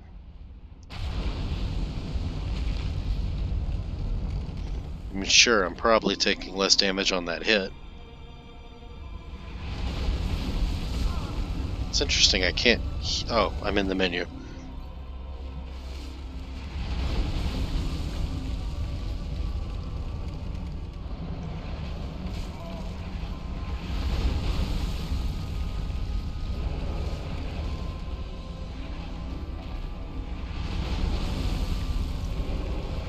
Aha. Finally. So maybe the secret all along is to go without armor, so you can be faster. It's not something I've ever tried. But there's the Bed of Chaos. That is a very well-deserved hoorah on that one. Boy howdy, that fight. So let's go ahead and put back on all of our gear. Past our shield. Grass crest. Child. Sun. Let's not go sun. Let's go elite. More traditional. So let's go ahead and cash in a level up. Double checking, that is 24 HP. Still worth.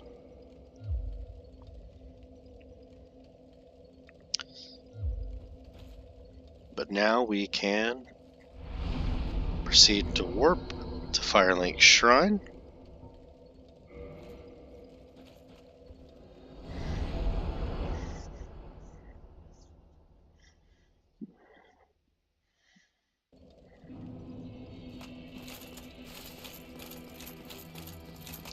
We can go talk to the serpent here. No, I'm fine. I'm not wet. Let's see what Framp has to say. Come on, buddy. I am. Is it? Let's actually see if we can get some decent souls out of him.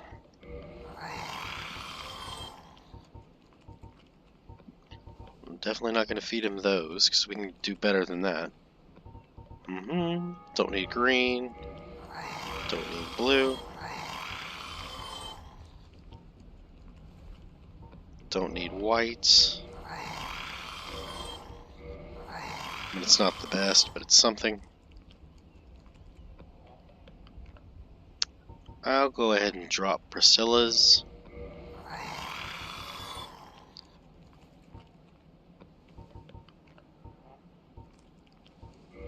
Don't need that. Velka's we can get rid of. Keep that guy, he's worth his weight in soul farming.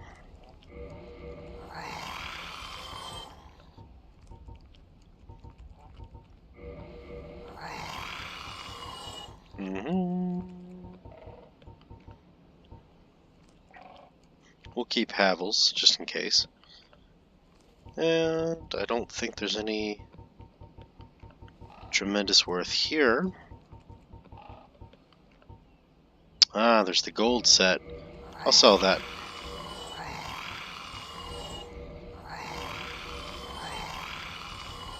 Because we are not going to take advantage of that.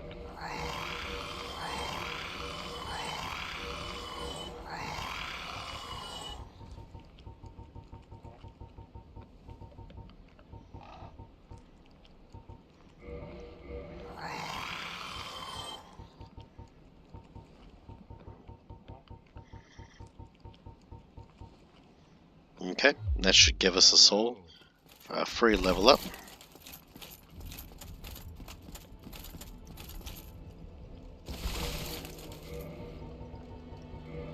Won't need this ring anymore.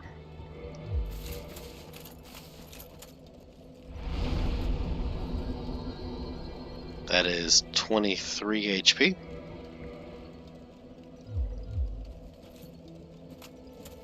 Well worth it still.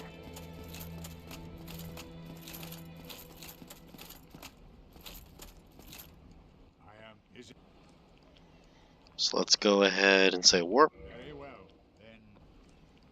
I'll skip his cutscene.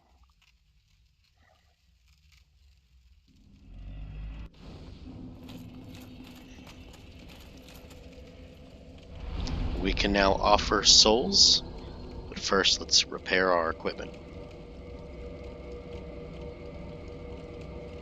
Okay, offer the souls.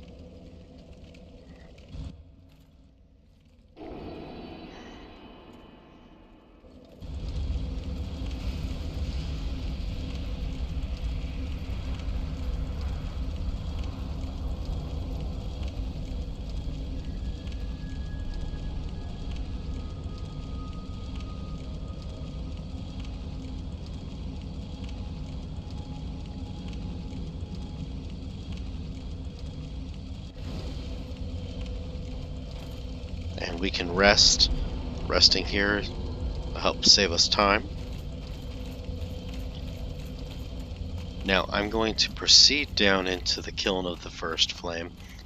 I am not, repeat, I am not planning on taking on the final boss of the game, though he is here.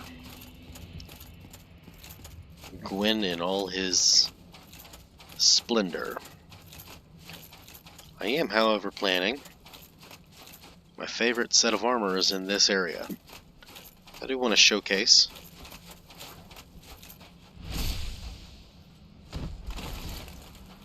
If you haven't figured out a strategy for the Black Knights, or if you didn't get good at fighting them,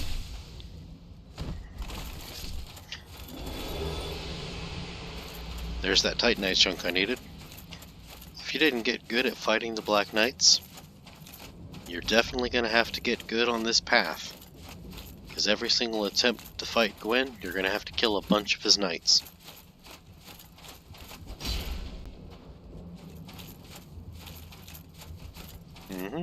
Backstab. Oh. Backstab.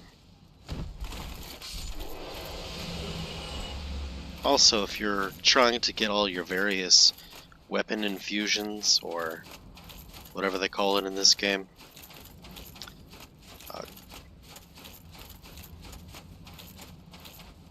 reinforcements to the different colors, you can easily earn all of the different colors by fighting and killing all of the knights.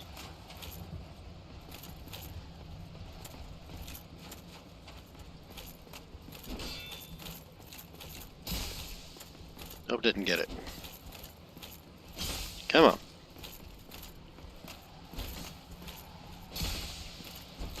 Come on. There we go.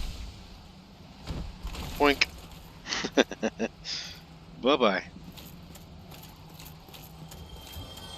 As you can also see, getting about 2,000 souls off that night, it's definitely worth it. This is a more interesting way of gaining souls.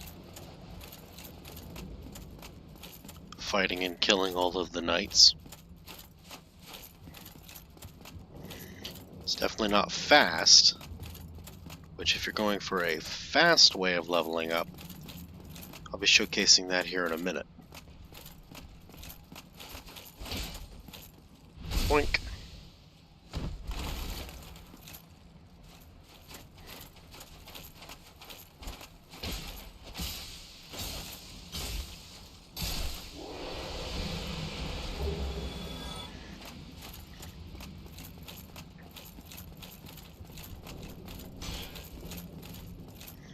Boink.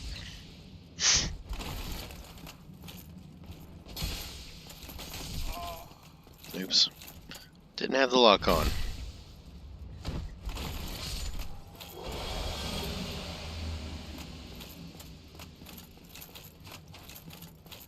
And that's that. There are no more items. This right here is Big Daddy Gwen's boss door.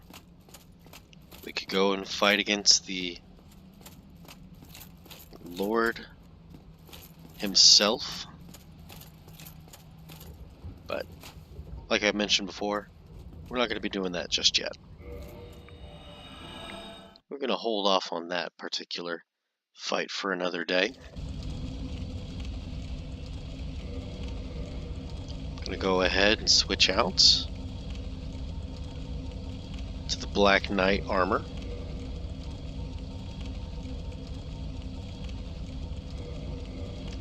Which, short of Havel's armor in this game, is my favorite set.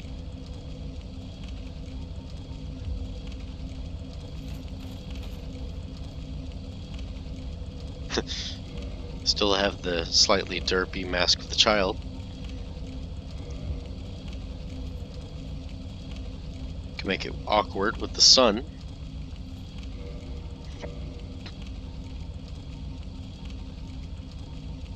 But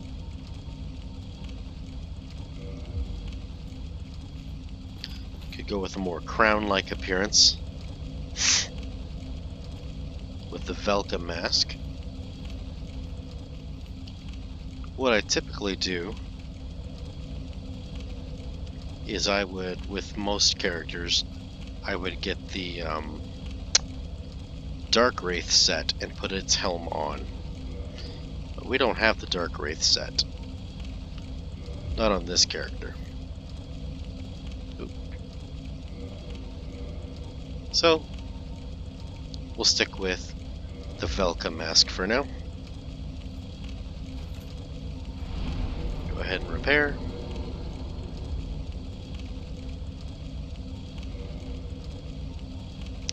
Gonna head to the Undead Parish.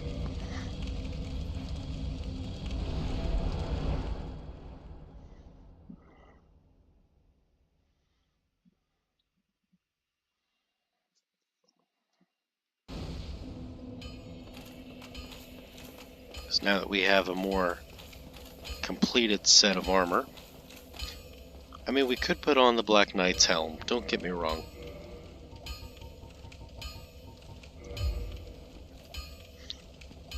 If you like that particular look, by all means. But I'm not too huge on that cosplay of that one. But, I mean, it is stat-wise better.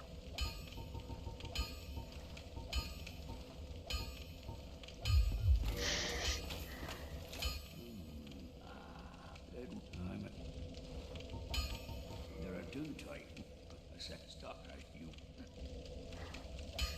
So let's go ahead and say reinforce weapon. Give that Uchikatana. We're going to pick up, looks like 9 more on base and 16 more on bonus. We're going to go to an A scaling. So we're going to gain 25 attack rating. And now the glorious transition to an Uchikatana plus 15. We will not pick up an S scaling. That would have been perfect. But we will pick up 9 more base and 8 more bonus for an extra 17. So between those two, we've got more than 40 bonus points. So that is wonderful. We now have an attack rating in the 400, with a 420 specifically being our attack scale, which is very manageable, very respectable for a single wield late game. So definitely can do. So let's go ahead and we'll say reinforce armor. I believe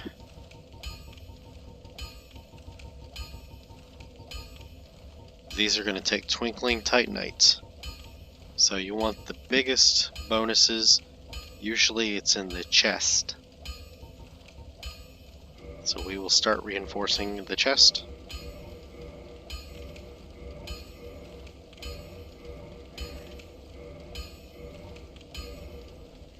We've reinforced the chest to its entirety. Now granted, we don't have nearly the Twinkling Titanite we had before.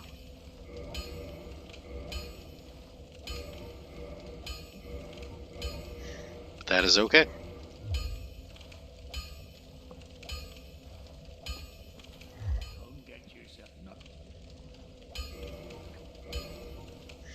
Because now we are sitting on a physical defense of 291. We're also sitting on an equip load of 339. So I'm curious if I take that off. I think that puts me at half. So I actually am almost. I might be. Let me take the shield off. Compare. Yeah. Oops. That's not the shield I want. Let's get the grass crest back on. So I'm actually pretty light rolling there. Or at least solid medium rolling. So I'm willing to deal with that. We could go for the Ring of Steel Protection, which would give us 50 more points of physical defense for now, which should be handy. But, like I promised, I'm actually going to showcase something else entirely. So for our level up, we need 44,000 souls. I'm going to go ahead and warp. We're going to head to the Painted World of Ariamis. And remember, for the base game, just the base game, the only boss that remains is Gwyn. There's really only one more challenge. So we could take him on in our current state, and it would be a fantastic fight. But it could be done. However, I frequently made mention while we were here that if you wanted to, try to push your character just a little bit higher, we could always just switch it out and go for more of a, power level approach. So I'm now going to showcase exactly how I do that.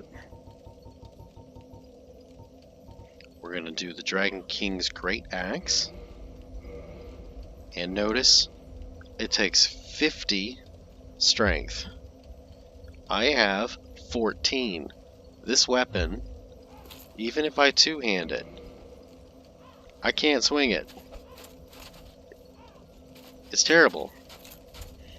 It is so heavy. I do not meet the requirements for this weapon.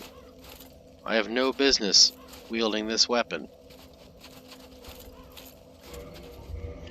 But this weapon, with its two-handed power smash attack that rains down, you know, a thunderous might from the sky, you know, as you can totally use it for, you know, to great effect.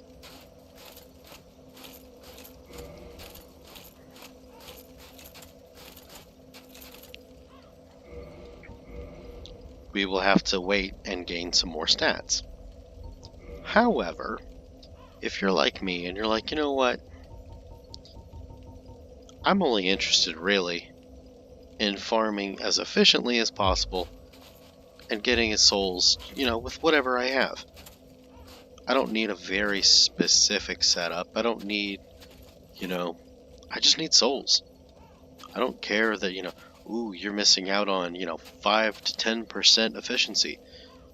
Granted, yes, that 5% efficiency does mean I'm going to have to farm that much harder to make up the difference. And it's not as efficient. But that's okay. It all depends on how you value your time.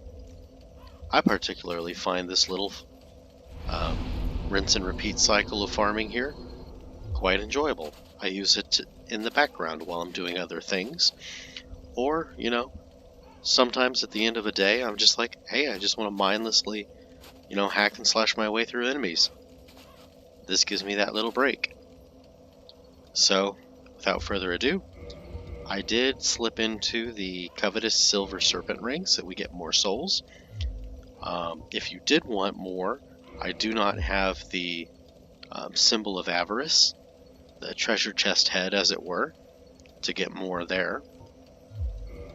So we're going to be gaining, you know, just with the ring. I'll go ahead and two-hand. Run up here, drop that guy. Drop that guy. Sometimes this guy comes. I will say one thing. These two guys here, these two hollows, if you wear the Ring of Fog, you can run right past them and they won't even pay you a mind. So that is one change I would suggest. And all we're going to do is we're going to fight these guys.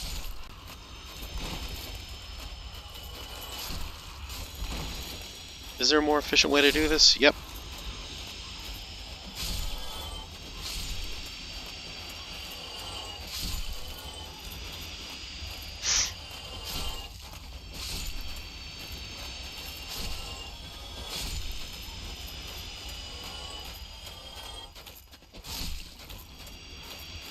Although I think you would agree, we just, you know, made about 9,000, almost 10,000 souls.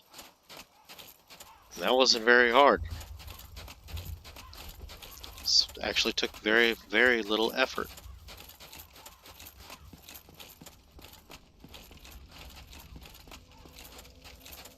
So we just run back to the bonfire, rest. If we want to, we can fix our equipment.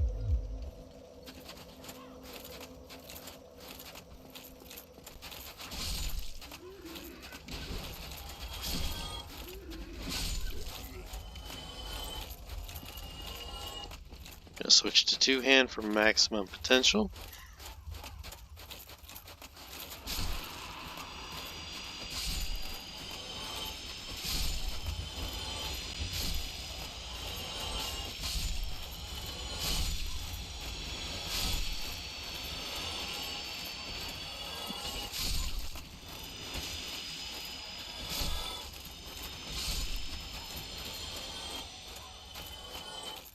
Now notice I'm not picking up that item. The items that those guys can drop are pretty much rubbish. You generally don't need to worry about picking them up.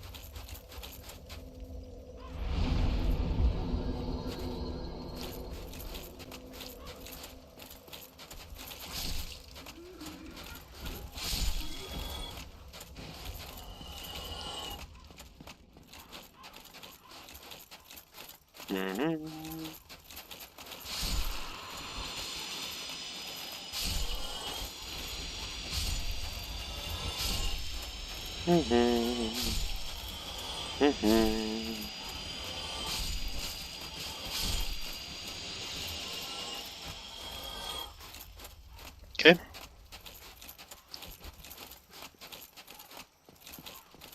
And one more time.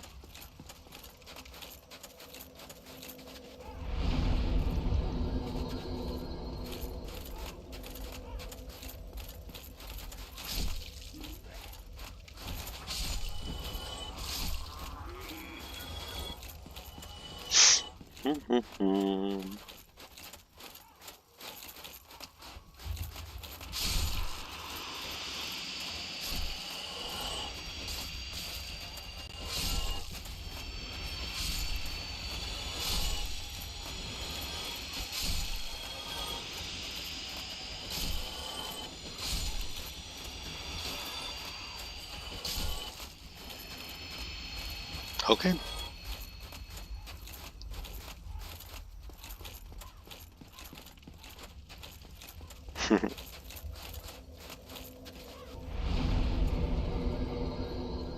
So I usually repair all my equipment each time I try to level up.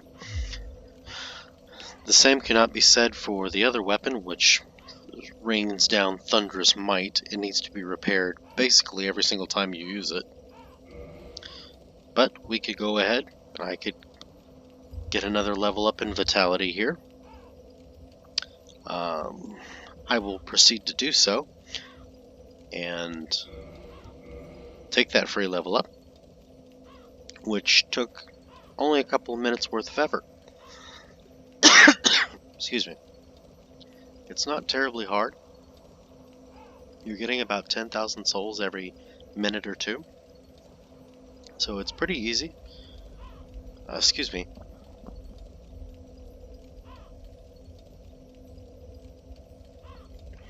Sorry, I had a tickle in my throat again. It's pretty easy for you to go through and just power level, and like I said before, I'm not actually using any strange gear. You know, your build has to be specific. No, I just am using the weapon that we upgraded throughout the game. Yes, I stuck with this weapon.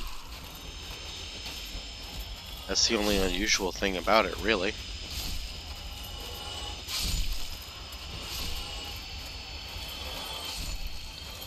Like I referenced at the beginning of this play guide, this is actually the first time I've used a katana to great length.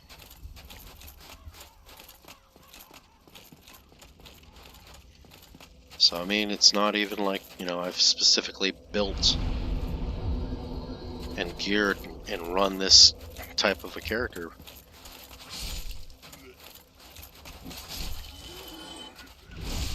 Oh.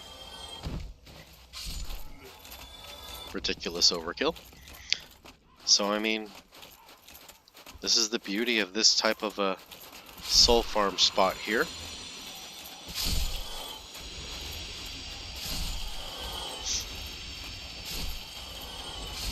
It's a little less efficient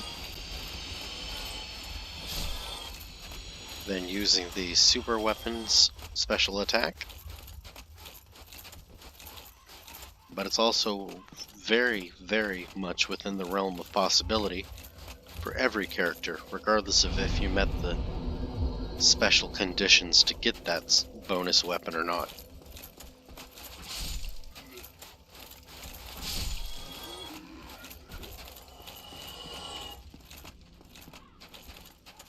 So,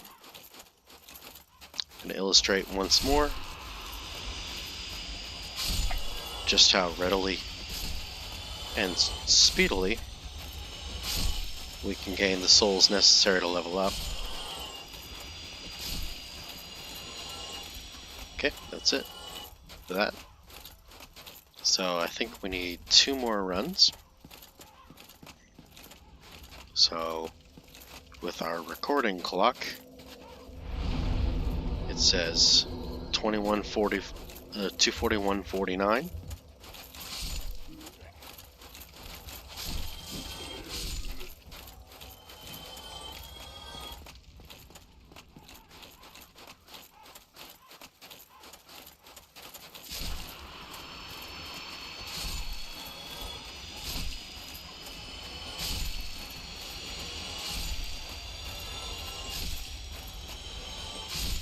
Mhm.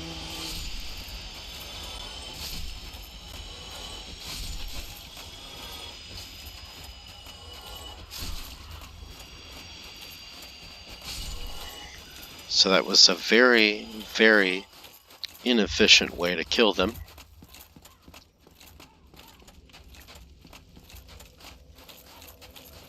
And I make it back to the bonfire at 2:42:44. So just less than a minute, and it was horribly inefficient. We mostly only got single kills on that run.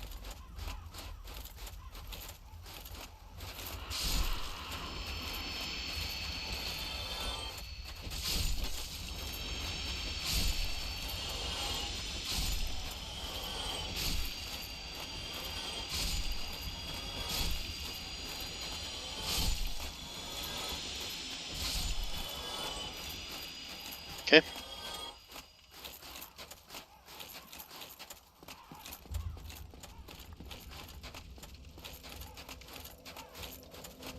And 2:43:33. So we'll go ahead and get another level up. And like we said, just like that. I mean, just a few minutes worth of work. We were able to gain 2 level ups rather quickly. Didn't take necessarily much out of us. I highly suggest, especially as we're about to progress into 2 various stages, the next time that we come back together, I will have employed this technique for power leveling, and I'll showcase what my stats are at that point. Like I said, just because I find it interesting. It's something fun to do if you're focused on other things, or, just even kick back and relax. I know, play Dark Souls, relax, those two often go hand in hand when discussing the game. But next time we come back together, I will have power leveled in this spot quite a bit more. My hope is that I will have our vitality, endurance, strength, and dexterity to decent levels. My strength is just because I want to also get it to where I can wield the Dragon King Great Axe with 2 hands, so that we can showcase exactly what the weapon can do and how much fun it is. Now, granted, I do not believe the best setup for this weapon farm, this soul farm, we do not have it. I have not earned, like I made reference to earlier, I don't have the symbol of avarice, which is already right there. I'm missing out a huge chunk. I think it's like 15%. So, if memory serves, I'm getting about 9,000 souls per on each minute run. With the full farming gear, I think I was making 12,000. So we're missing about 3,000 per minute, which definitely adds up over time. There's no amount of effort that can overcome that. So, yeah, with that being said, next time we come back together, I will have power leveled a bit more. We are ready for the last of the major challenges in this game. I will be in the next one showcasing the DLC. First, we'll have to discuss how to get there. I'll illustrate that. We'll gain access to the DLC, which has, I believe, 4 bosses in it. Because we're going to have the Guardian, we've got Artorias, we've got the Soul of Manus, and Black Dragon Calamite. So, and I'm also going to use this as an opportunity, as a disclaimer, if you will. I have actually only completed the DLC once, so this will be part of a bit of a learning curve for myself as well. Fantastic learning experience. I do have a strategy of sorts for most of the fights. Manus, however, I don't really have a good strategy for him. Manus just pretty much wrecked my day, and I never really got a chance to actually learn what was going on. So I ended up taking Manus a different route, basically cheesing his whole fight, because it was just, I want to be done with this, and I'm ready to be finished. So I never actually learned appropriately how to take on Manus toe-to-toe. So I can at least showcase the cheese for his fight, if you're like, haha, I beat it. Yes, the coward's way, if you will. Or the smart way, if you want to call it that.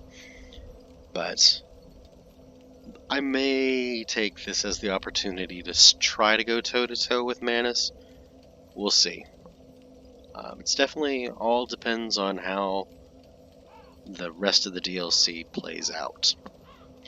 So, like I made mention before, we're going to wrap things up here for the day, this episode, and next time we come back, I should have power leveled this character quite a bit substantially more, and gotten him into a far better range.